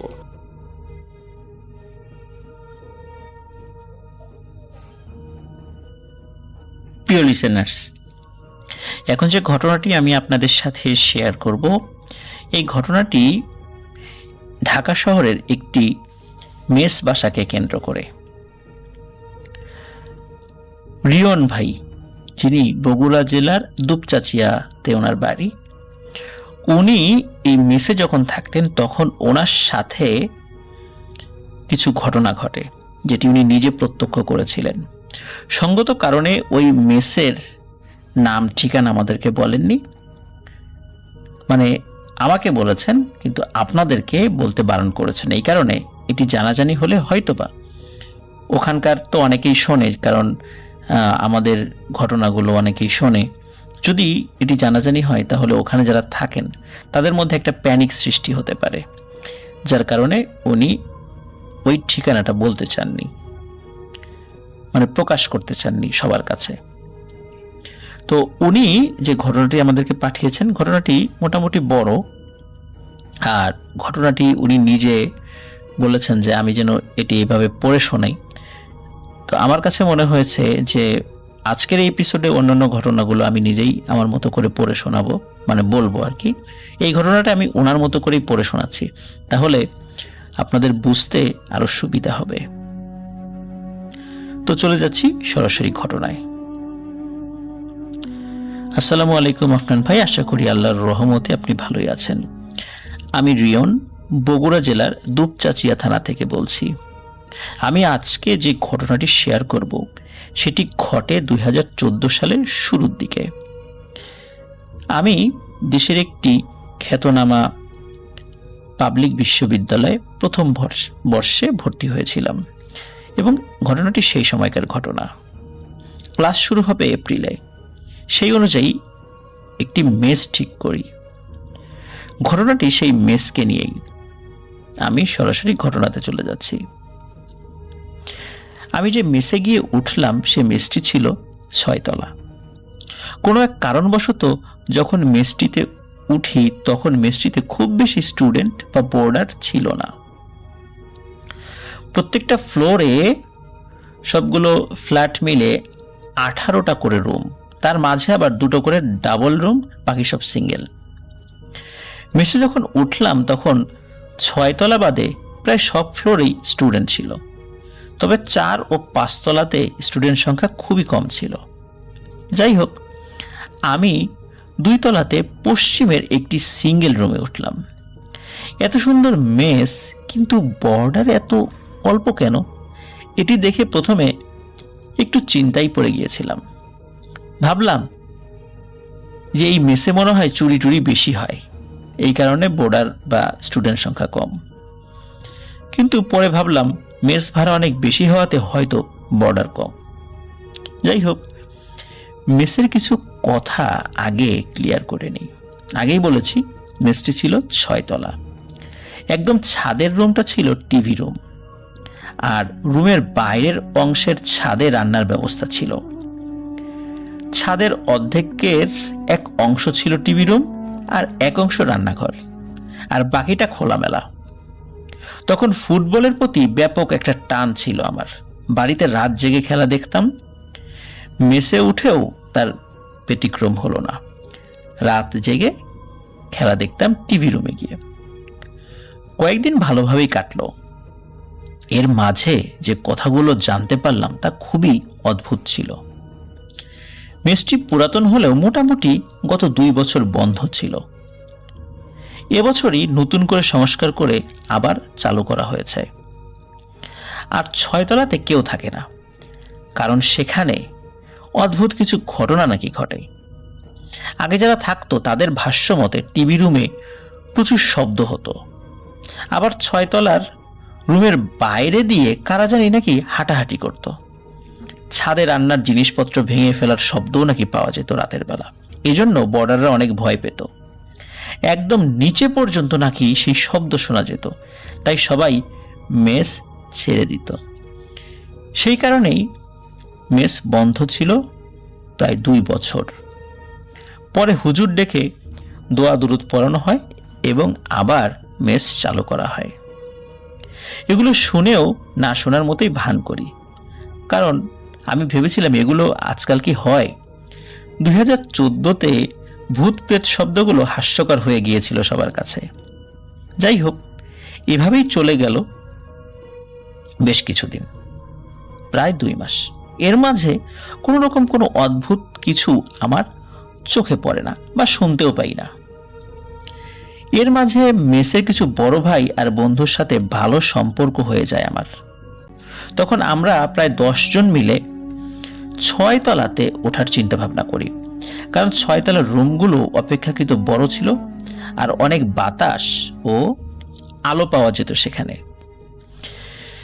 যেই কথা সেই কাজ, আমরা 4 বন্ধু আর ভাইয়ারা 6 জন উঠে গেলাম 6 তলায়। মেস মালিক তো অনেকটাই খুশি হলেন। তিনি নিজেই 6 তলায় ওঠার প্রথম দিনে মেসে একটা ফিস্টের আয়োজন করলেন। সেই একটা খাওয়া দাওয়া হলো সেই রাতে। আমরাও আনন্দে আগ্রহে উঠে পড়লাম 6 তলায়। দীর্ঘদিন ধরে 6 তলায় লোক যেহেতু ছিল না, আমরা যেহেতু উঠলাম সেখানে, এই কারণেই মেস মালিক মূলত খুব খুশি হয়েছিলেন। আসলে 6 তলার রুমগুলো অনেক বড় আর সুন্দর ছিল। সেখানকার পরিবেশটাও ছিল অসাধারণ। কিছুদিন খুব ভালোভাবেই কাটলো। দেখতে দেখতে শীত চলে আসলো আর তখনই সবকিছু পাল্টে গেল। শীতে ফ্যান চালানোর কোনো প্রয়োজন ছিল না, কারণ এমনিতেই অনেক বাতাস আসতো আর তার উপর শীত। সেজন্যই বাইরের ছোট ছোট শব্দগুলো শোনা যেত খুব স্পষ্টভাবেই। হঠাৎ একদিন রাতে কোনো একটা শব্দে ঘুম ভেঙে যায়। মোবাইলটা হাতে নিয়ে দেখি রাত 3:10 বাজে। গলা শুকিয়ে গেছে, তাই পানি খাবো বলে বোতলে হাত দিয়েছি, দেখি পানি নেই। সেজন্য পানি নিয়ে আসার জন্য বোতল হাতে রুম থেকে বের হই। প্রত্যেকটা ফ্লোরে 3টা করে ওয়াশরুম, আর আমরা যেই ট্যাপের পানি খেতাম বেশিরভাগ সময়, সেটি আবার 6 তলা থেকে নেমে একদম নিচতলাতে যেতে হবে। তো 6 তলা থেকে নেমে আবার ওঠার ইচ্ছা খুব কমই হচ্ছিল। আরেকটি বিষয় বলে রাখা ভালো যে বারান্দার লাইটগুলো রাত্রে ঘুমানোর সময় আমরা বন্ধ করেই ঘুমাতাম। ওয়াশরুম আমার রুম থেকে 2টা রুম পরেই, তাই আর রুমের লাইটটাও জ্বালালাম না। হালকা আলোতেই ওয়াশরুমে গিয়ে বোতল ভরিয়ে নিয়ে রুমে চলে আসলাম। যেহেতু নিচে যেতে ইচ্ছা করছিল না, এই কারণেই কাজটি করলাম। আর পানি ভালো ছিল, যার কারণে এই ট্যাপের পানি খাওয়া যায়। রুমের দরজার সামনে এসে আমার একদম সামনের ব্যালকনিতে চোখ চলে যায়। ওখানে 2টো চেয়ার রাখা ছিল বসার জন্য। অন্ধকারে জ্যোৎস্নার আলোয় দেখলাম সেখানে কেউ একজন বসে আছে, কিন্তু মুখটা দেখা যাচ্ছে না। তাই আস্তে করে জিজ্ঞেস করলাম, কে? কিন্তু কোনো উত্তর আসলো না। আবারও জিজ্ঞেস করলাম, কে ওখানে? অবয়বটা দেখতে আমার বন্ধু শুভর মতো মনে হচ্ছিল, তাই জিজ্ঞেস করলাম, কিরে শুভ, ঘুমাস নাই কেন? তারপরও কোনো আওয়াজ নেই। আমি রাগ করেই রুমে ঢুকে পড়লাম। বোতল থেকে পানি খেয়ে শুয়ে পড়লাম। ভাবলাম হয়তো কারো মন খারাপ, তাই বসে আছে। থাক, বসে থাক, আমার কি। রুমের ভেতরের পরিবেশটা আমার কেন জানি অচেনা মনে হলো। হঠাৎ করে শীত অত্যাধিক বেড়ে গেছে মনে হচ্ছিল। লেপ গায়ে শক্তভাবে জড়িয়ে নিলাম নিজেকে। কিছুক্ষণ পর একটা শব্দ শুরু হলো। মনে হচ্ছে কেউ কাঁদছে ফুপিয়ে ফুপিয়ে। একটা গোঙানির মতো অদ্ভুত টাইপের আওয়াজ হচ্ছিল। ভালো করে খেয়াল করতেই বুঝতে পারলাম শব্দটা ওই ব্যালকনি থেকেই আসছে, যেখানে অবয়বটা বসা ছিল। তখন আমি কনফার্ম হলাম যে কষ্ট পেয়েই কেউ একজন ওখানে বসে কাঁদছে, আর সেজন্যই হয়তো আমার সাথে কথা বলেনি। আমি পাত্তা না দিয়ে ঘুমিয়ে পড়লাম। সকালে উঠে ক্লাসে চলে গেলাম। ক্লাস করে ফিরে এসে বিকালে খেলতে গেলাম। আমাদের মেসের সামনে পশ্চিম দিকে একটা বিশাল খোলা জায়গা ছিল, যা ছিল বাংলাদেশ বেতারের জায়গা। ওইখানে আমরা মেসের সবাই ক্রিকেট খেলতাম। খেলা শেষে সবাই যখন বসে আছি, তখন আমি শুভকে জিজ্ঞেস করলাম, কিরে, রাতে কি হয়েছিল তোর? শুভ বলল, কই কিছু না তো। আমি বললাম, তাহলে ব্যালকনিতে বসে তুই কাঁদছিলি কেন? তখনও বলল, আরে আমি তো ঘুমাচ্ছিলাম, কি উল্টাপাল্টা আমাকে জিজ্ঞেস করছিস। শুভর কাছ থেকে এই ধরনের কথা শুনে আমি ভাবলাম হয়তোবা অন্য কেউ সেখানে বসেছিল, যার কারণে আমি আর কথা বাড়ালাম না। আর তখন 6 তলাতে মোটামুটি আমরা 7 জন ছিলাম।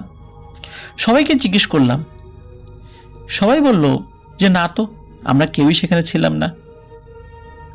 পরে মেসে ফিরে এসে বাকি 3 জন বড় ভাইকে জিজ্ঞেস করলাম, তারাও অস্বীকার করলো। বিষয়টা কেমন যেন খটকা লাগলো আমার কাছে, কারণ আমি তো নিজের চোখে দেখলাম ও শুনলাম, তাহলে ওটা কে ছিল? যাই হোক, এসব ভাবতে ভাবতে রাত হয়ে গেল, আমিও ঘুমিয়ে পড়লাম। তারপর থেকে যে ঘটনাগুলো ঘটতে শুরু করলো, সেই অভিজ্ঞতাগুলো ছিল খুবই ভয়ানক। সকালে ঘুম ভাঙে ভাইদের চিল্লাচিল্লিতে। মোবাইল হাতে নিয়ে দেখি 5:30 বাজে।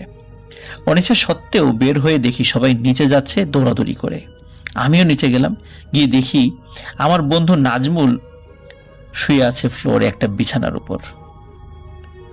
ও তো এত সকালে ঘুম থেকে ওঠে না, আর উঠলেও ডাক দিয়ে তারপর নিচে নামতো, কারণ আমরা একসাথে ক্লাসে যেতাম। পরে রান্না করেন এক খালার কাছে শুনলাম বিস্তারিত। খালা নামাজ পড়ে বেতার মাঠের ওপাশ দিয়ে মেসে আসছিলেন। আমাদের মেসে যেহেতু উনি রান্না করেন, আপনার বাড়িটা বেতার মাঠের ওপাশেই ছিল। তখন বেতার মাঠের এক কোণায় একটা গাছের নিচে দেখেন নাজমুল পড়ে আছে অচেতন অবস্থায়। পরে সবাইকে ডাকাডাকি করে ওকে মেসের ভিতরে নিয়ে আসা হয়েছে। এখানে আরেকটি কথা বলে রাখি, আমাদের মেসের প্রায়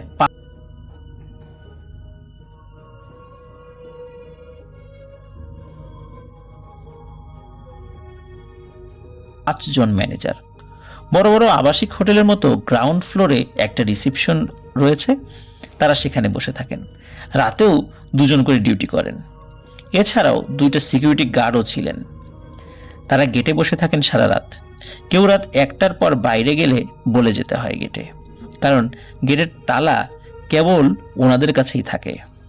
আর এমনিতেও গেট খুলেই রাখেন সারা রাত, কারণ ছেলে পেলে সারা রাতেই প্রায় বাইরে যায়। কিন্তু ওনারা কেউই নাজমুলকে ওই রাতে বাইরে যেতে দেখেননি। যাই হোক, কিছুক্ষণ পর নাজমুলের চেতনা ফেরে।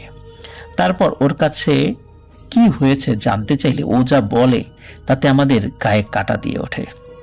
ওর ভাষ্য মতে রাত তখন 1টার মতো। দরজায় ধাক্কা শুনে আমি দরজা খুলে দেখি রাসেল দাঁড়িয়ে আছে। রাসেল নিচতলায় থাকতো, আমাদের ক্লোজ ফ্রেন্ড। রাসেল আমাকে বলে, চল নিচে যাই, ক্ষুধা লেগেছে, কিছু খেয়ে আসি। আমি আর রাসেল মাঝে মাঝেই বাইরে যেতাম রাতে, তাই দরজা লক করে আমি ওর সাথে মেস থেকে বেরিয়ে পড়ি। মেসের সামনেই সাদ্দাম ভাইয়ের দোকান থেকে হালকা নাস্তা করে 2টো সিগারেট জ্বালালাম। তখন রাসেল বলল, চল বেতার মাঠে যাই, একটু খোলা আকাশের নিচে বসে গল্প করি। আমরা দুজনে চলে গেলাম বেতার মাঠে, সাথে আরো 2টো সিগারেট নিলাম। বেতার মাঠে গিয়ে এক জায়গায় বসে আমরা কিছুক্ষণ গল্প করলাম। তারপর রাসেল বলল, তুই মেসে ফিরে যা। আমি বললাম, তুই যাবি না? রাসেল বলল, আমি তো এখানেই থাকি, ওই যে ওই গাছটাতে। আমি ওর কথায় একটু ধাক্কা খেলেও পরে হাসতে হাসতে জিজ্ঞেস করলাম, এইখানে তুই আর তোর পেতনি বউ থাকিস নাকি? রাসেল উত্তর না দিয়ে হাসতে হাসতে গাছটার কাছে গিয়ে হেঁটে হেঁটে গাছে উঠে গেল, যেটা অসম্ভব ব্যাপার কোনো মানুষের পক্ষে। এই দৃশ্য দেখে আমি ভয়ে ঠাই হয়ে দাঁড়িয়ে রইলাম। এর মাঝেই রাসেলকে আমি আর দেখতে পেলাম না, ও মনে হলো বাতাসের সাথে অদৃশ্য হয়ে গেল। তারপরে আমার মনে পড়ল, আরে রাসেল তো আজ সকালের ট্রেনে বাড়ি চলে গেল, যাওয়ার সময় ওর রুমের চাবিও দিয়ে গেছে আমাকে, এখন আমার পকেটে ওর রুমের চাবি রয়েছে। এরপর আমি আর কিছু ভাবতে পারিনি। এতটুকু বলে নাজমুল থামলো। দেখলাম এই শীতের সকালে ওর গা থেকে ঘাম ঝরছে। যাই হোক, এরপর মেস ম্যানেজাররা ঠিক করলো রাত 1টার পর ইমার্জেন্সি ছাড়া বাইরে যাওয়া নিষেধ। এভাবেই কেটে গেল আরো কয়েকদিন। একদিন রাতে আমি আর শুভ টিভি রুমে বসে খেলা দেখছিলাম। শুভ টিভি রুমে রাখা খাটের উপর বসে দেয়ালের সাথে হেলান দিয়ে ওর পরিচিত এক আত্মীয়ের সাথে কথা বলছিল আর খেলা দেখছিল, আর আমি সোফায় বসে খেলা দেখছিলাম। একটু পর আমরা রান্নাঘর থেকে কিছু অদ্ভুত শব্দ শুনতে পাই। শব্দগুলো ছিল কয়েকজন কথা বলার মতো। প্রথমত একটা ছোট বাচ্চা মেয়ে বলছে, আম্মু আজ কি খাবো? তখন আরেকটি মহিলা ভারী কণ্ঠে বলছে, চিন্তা করিস না, তোর বাবা খাবার আনতে গেছে, উনি আসলেই খাবো। আরেকটি ছেলে কণ্ঠ, আমাদের মতোই 22 কি 25 বছরের হবে হয়তোবা, বলল, বাইরেই তো খাবার আছে। শুভ ততক্ষণে ভয়ে আমার কাছে চলে এসেছে। আমারও ভয়ে গলা শুকিয়ে কাঠ। এত রাতে রান্নাঘর থেকে কারা কথা বলে? কোনো রকমে দুজনের সাহস করে একটু সামনে এগিয়ে রান্নাঘরের ভেতরে উকি দিলাম। তারপর যেটা দেখলাম সেটা হয়তো আর কখনোই দেখতে চাই না। টোটাল 4টা মানুষকে দেখলাম, যারা প্রত্যেকেই অনেক লম্বা আকৃতির। ছোট যে বাচ্চাটা সে পর্যন্ত আমাদের চেয়ে বড়। মহিলাটি বসে আছে, তবুও তার মাথা দেখা যাচ্ছে না। তিনি বসে চুলার ভিতর পা দিয়ে আছেন আর দাউ দাউ করে আগুন জ্বলছে। আর বাকি 3 জনের মুখ দেখলাম ঝলসানো, আগুনে পুড়ে গেলে যেমনটা হয় তেমন। ছোট বাচ্চাটার চোখ নেই, চোখের জায়গায় গর্ত, আর আরেকজনের 2টা হাত কাটা। এগুলো দেখে দুজনেই একসাথে চিৎকার করে উঠলাম। তারপর আমার আর কিছু মনে নেই। পরে যা শুনলাম সেটা বড় ভাইয়ের মুখে শোনা। ভাই যেভাবে বলছিল আমি ঠিক সেভাবেই বলার চেষ্টা করছি। একটা চিৎকার শুনে ঘুম থেকে উঠে পড়ি। তারপর দরজা খুলে বাইরে এসে দেখি শুভ দৌড়াতে দৌড়াতে আসছে। আমার কাছে এসে বলল, ভাই রিয়নকে বাঁচান, বলেই ও সেন্সলেস হয়ে পড়ে গেল।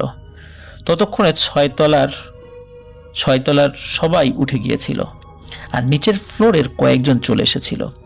তাই কয়েকজনকে শুভর মাথায় পানি দিতে বলে আমরা টিভি রুমের দিকে দৌড়ে গেলাম। কিন্তু টিভি রুমে তুই ছিলি না, তাই রান্নাঘরে দৌড়ে ঢুকলাম। ঢুকে দেখি তুই শূন্যের উপর ভেসে আছিস, আর তোর ঠিক নিচে উনুনের মতো আগুন জ্বালানো। তারপর তোকে সবাই মিলে ধরে নিচে রুমে নিয়ে আসি। সারা রাত তোর মাথায় পানি দেওয়া হয়েছে, ডাক্তারও এসে দেখে গেছেন তোকে। এই বলে তিনি থামলেন। আমি জিজ্ঞেস করলাম, শুভ কই? ভাই বললেন, ওর আব্বা আম্মা এসেছিল, ওকে বাসায় নিয়ে গেছে। ও কোনো কথা বলতেছে না, চুপচাপ বসে সিলিংয়ের দিকে তাকিয়েছিল, মানে উপরের দিকে তাকিয়েছিল। এসব দেখে ওর মা বাবা ওকে নিয়ে বাসায় চলে গেছে। তোর ফ্যামিলিতেও খবর দেওয়া হয়েছে, তারাও আসতেছেন। দুপুর নাগাদ আমার বাড়ি থেকে আব্বু আর চাচাতো ভাই ইমরান আসলো। পরে আমি তাদের সাথে বাড়িতে চলে আসি। বাড়িতে প্রায় 1 সপ্তাহ সময় কাটাই। এর মাঝে মেসের কারোর সাথে তেমন যোগাযোগ করিনি, কিন্তু শুভর বাসায় ফোন দিয়েই কোনো খোঁজ পাচ্ছিলাম না। তাই 1 সপ্তাহ পর শুক্রবার সকালে আমি বাসা থেকে বের হই মেসের উদ্দেশ্যে।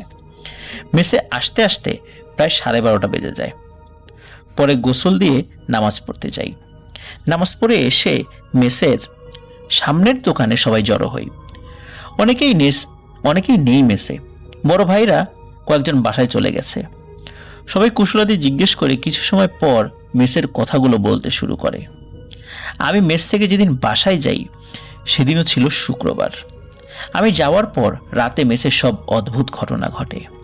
প্রায় সবাই সেই ঘটনাগুলোর শিকার হয়। মেসে নাকি রাতে টিভি রুম থেকে প্রচন্ড জোরে হাঁড়ি পাতিল ভাঙার শব্দ আসতো। একটা মহিলা আর্তনাদ করে বলতো, তোরা আমাদের মুখের খাবার কেড়ে নিয়ে গেছিস, তোদের কারো রক্ষা নেই, তোদের সব কয়টার ঘাড় মটকিয়ে তারপর আমরা এখান থেকে যাব। এছাড়াও রাতে পানির ট্যাপগুলো অটোমেটিক চালু হয়ে যেত, বারান্দার লাইটগুলো বন্ধ হয়ে যেত। আবার সিঁড়ি দিয়ে হাঁটার সময় পেছন থেকে ধাক্কা মেরে ফেলে দিত। এতে কয়েকজন আহত হয়েছে। এই জন্য অনেকে মেস ছেড়ে বাসায় চলে গেছে। আর মেসে অন্যান্য যারা আছে তারাও মেস খুঁজছে, অন্য মেস পেলেই তারা সেখানে উঠে যাবে। এগুলো দেখে মালিক পক্ষ ঘাবড়ে গেছে। তারাও সবার অ্যাডভান্স দেয়া টাকা ফেরত দিতে রাজি হয়েছে। আজকে ম্যানেজাররা কয়েকজন গেছে এক হুজুরের সাথে সাক্ষাৎ করতে। আমাদের মেস থেকে একটু দূরে একটা মাদ্রাসা ছিল, সেখানে এতিমদের থাকার ব্যবস্থাও ছিল। সেই মাদ্রাসার একটা হুজুর অনেকদিন হলো দেশের বাইরে ছিলেন, কোথায় ছিলেন সেটাকেও জানে না। ওনার আসার খবর পেয়ে সেখানেই গেছে ম্যানেজাররা। যাই হোক, আমরা মেসে এসে দুপুরের খাওয়া শেষ করলাম, করে নিচে এসে সবাই বসে আছি। এর মাঝে টিভি রুম থেকে টিভি নিচে নামিয়ে আনা হয়েছে, সবাই নিচে বসেই টিভি দেখছিলাম। তারপর ম্যানেজাররা ফিরে আসলেন, হুজুর নাকি তাদের বলেছেন তিনি সন্ধ্যায় আসবেন। মাগরিবের ওয়াক্তের পর হুজুর আসলেন, সাথে আরো 3 জনকে নিয়ে। তিনি এসে প্রথমেই আমার দিকে তাকিয়ে একটি মুচকি হাসি দিয়ে বললেন, তুমি অনেক ভাগ্যবান, সেদিন হয়তো তুমি বাঁচতে না, কোনো এক ভালো কাজের ওসিলায় আল্লাহ তোমাকে ক্ষমা করেছেন এবং হেফাজত করেছেন। আমি চুপচাপ হুজুরের কথাগুলো শুনলাম, কিন্তু কিছুই বলতে পারলাম না। তারপর হুজুররা উপরে চলে গেল, আমাদের বলল কেউ যেন 3 তলার উপরে না ওঠে। আমরা সবাই নিচে জড়ো হয়ে বসে থাকলাম। প্রায় 3 ঘন্টা পর হুজুররা নেমে আসলেন। হুজুর আগে নামলেন আর বাকি 3 জন পরে। যে 3 জন এসেছিলেন হুজুরের সাথে, তাদের দেখলাম 2 জন মিলে একজনকে ধরে ধরে নামাচ্ছে, আর 3 জনেরই গা থেকে বিশ্রী একটা গন্ধ বের হচ্ছে। তাদের গায়ে মনে হচ্ছে পচা রক্ত মাখা, পাঞ্জাবিগুলো টেনে ছিঁড়ে ফেলা হয়েছে। হুজুর এসে সোফায় বসলেন। তারপর হুজুর যেভাবে বললেন আমি ঠিক সেভাবেই বলার চেষ্টা করছি। আমি আগে থেকে টের পাচ্ছিলাম যে এখানে খুব ভয়ঙ্কর একটা খারাপ জিনের পরিবার থাকে। তারা এইখানে একটা বড় তেঁতুল গাছ ছিল, সেটাতে থাকতো, কিন্তু গাছটা কেটে যখন মেস বানানো হয়েছে তারপর থেকে তারা 6 তলা আর ছাদে থাকতো। প্রথম প্রথম কারো ক্ষতি করেনি, কারণ তাদের ইচ্ছা সেটা ছিল না। আপনারা যখন প্রথম মেস চালু করেন তারা শুধু ভয় দেখিয়ে আপনাদের তাড়ানোর চেষ্টা করেছিল, সেটাতেও তারা সফলতা লাভ করেনি। তারপর ভয়ের মাত্রা যখন বাড়িয়ে দিল তখন তারা সফল হয়।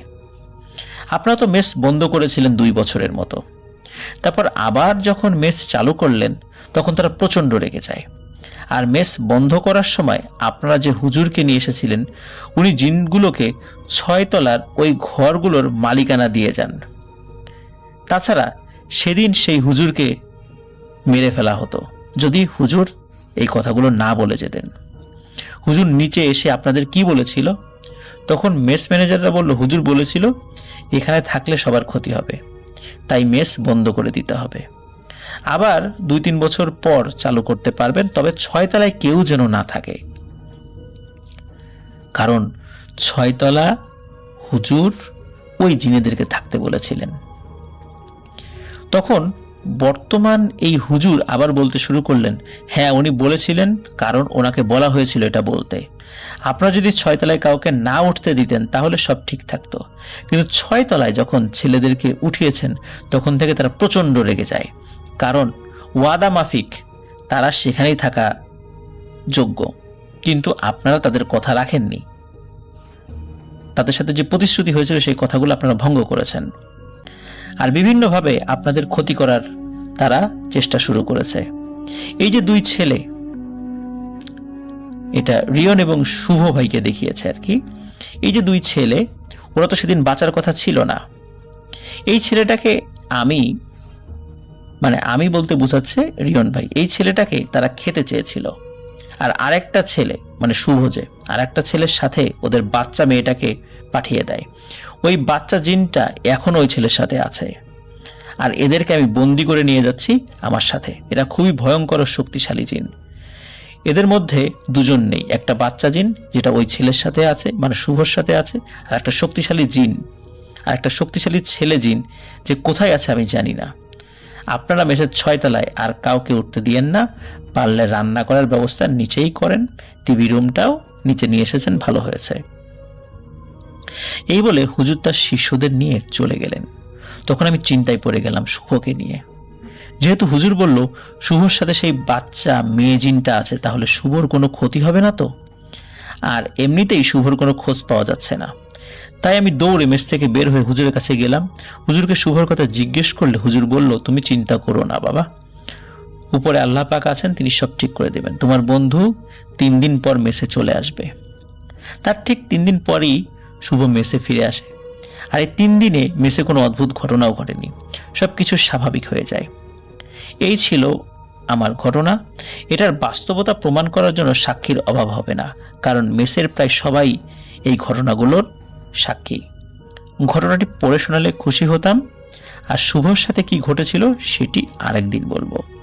মেসটির নাম বলছি না, কারণ তাতে মেস মালিকের জন্য সমস্যার সৃষ্টি হতে পারে। ধন্যবাদ, সবাই ভালো থাকবেন। অসংখ্য ধন্যবাদ একরাম হোসেন রিয়ন ভাইকে।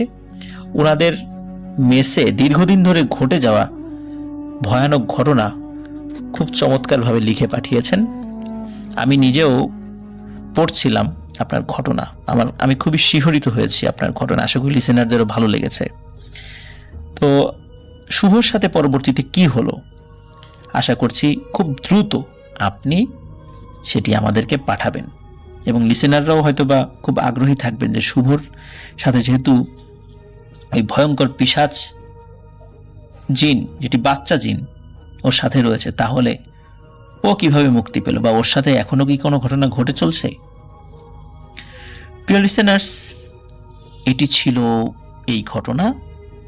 তাহলে চোখ খোলা রাখুন, মন শান্ত রাখুন, কানের কাছে কান ধরুন, কারণ আমরা এখন প্রবেশ করতে যাচ্ছি সেই রহস্যময় ভয়ের জগতে, যেখানে অদ্ভুততা, রহস্য আর ভীতি একসাথে আপনাদের জন্য অপেক্ষা করছে। চলুন কথা না বাড়িয়ে আজকের ঘটনা শুরু করা যাক।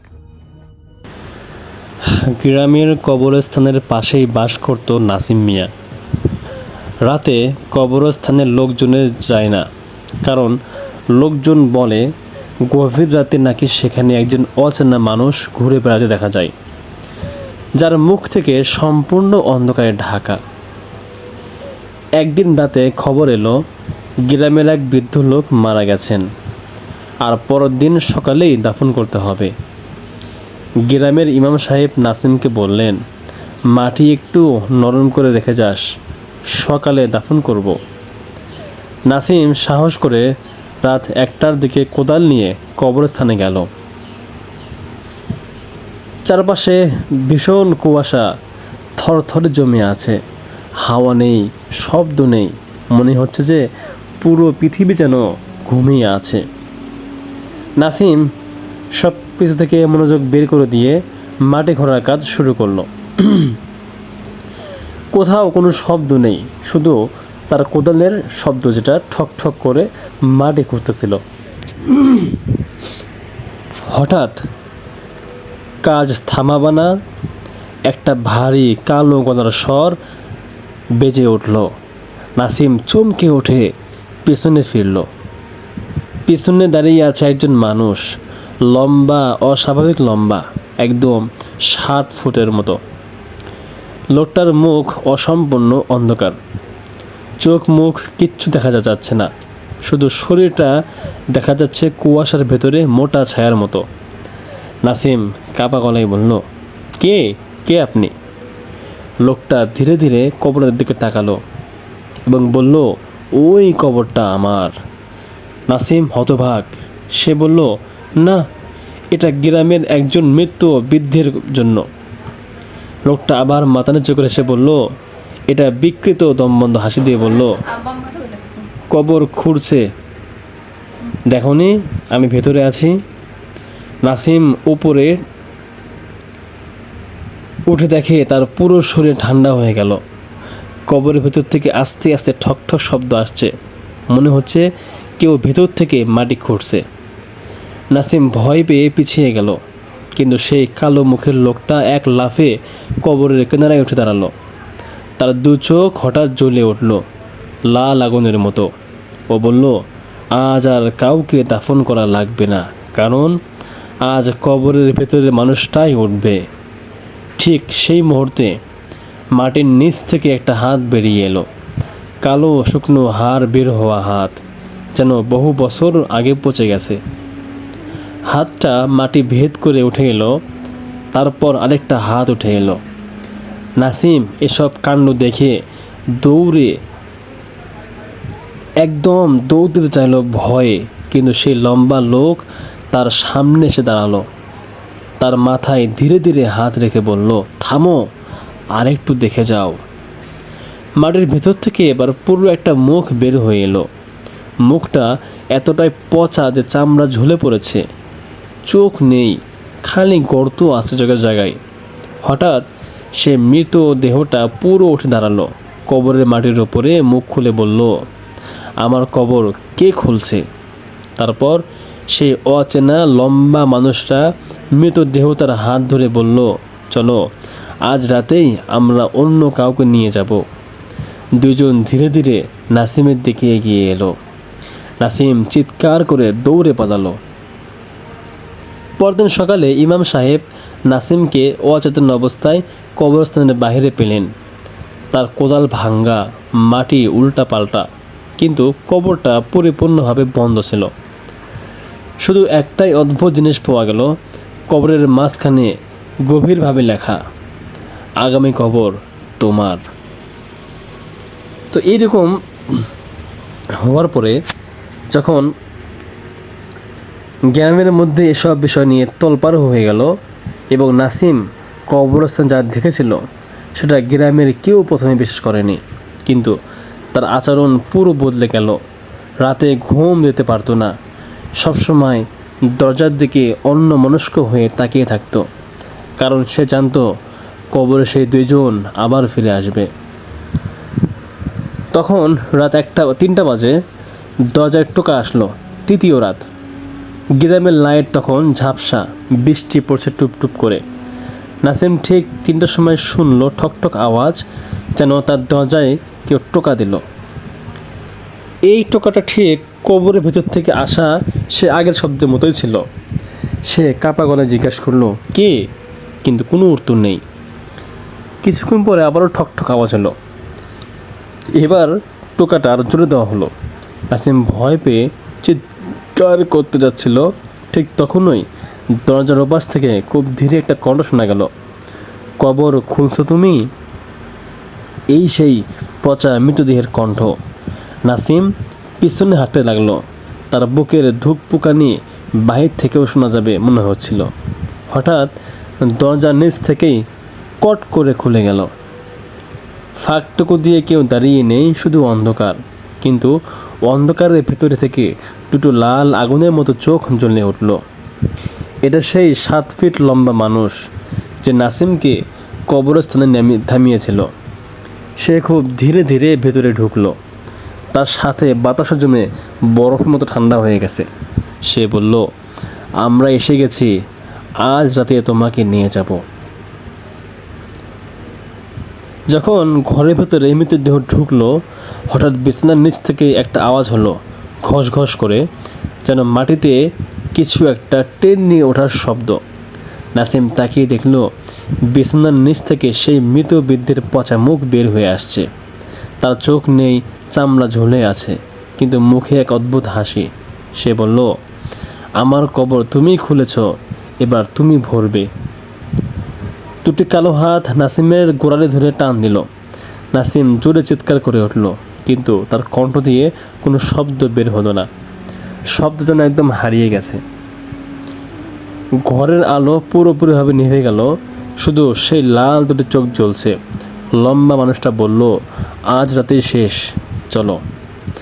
তার কণ্ঠে এমন শক্তি ছিল যে নাসিমের শরীর নিজে থেকেই দরজার দিকে হাঁটতে লাগলো, যেন কেউ তাকে টেনে নিচ্ছে। বের হওয়ার মুহূর্তে বাইরে প্রবল বাতাস বয়ে গেল, আকাশে মেঘ গর্জে উঠল। কিন্তু ঠিক তখন আজান শোনা গেল, ফজরের আজান।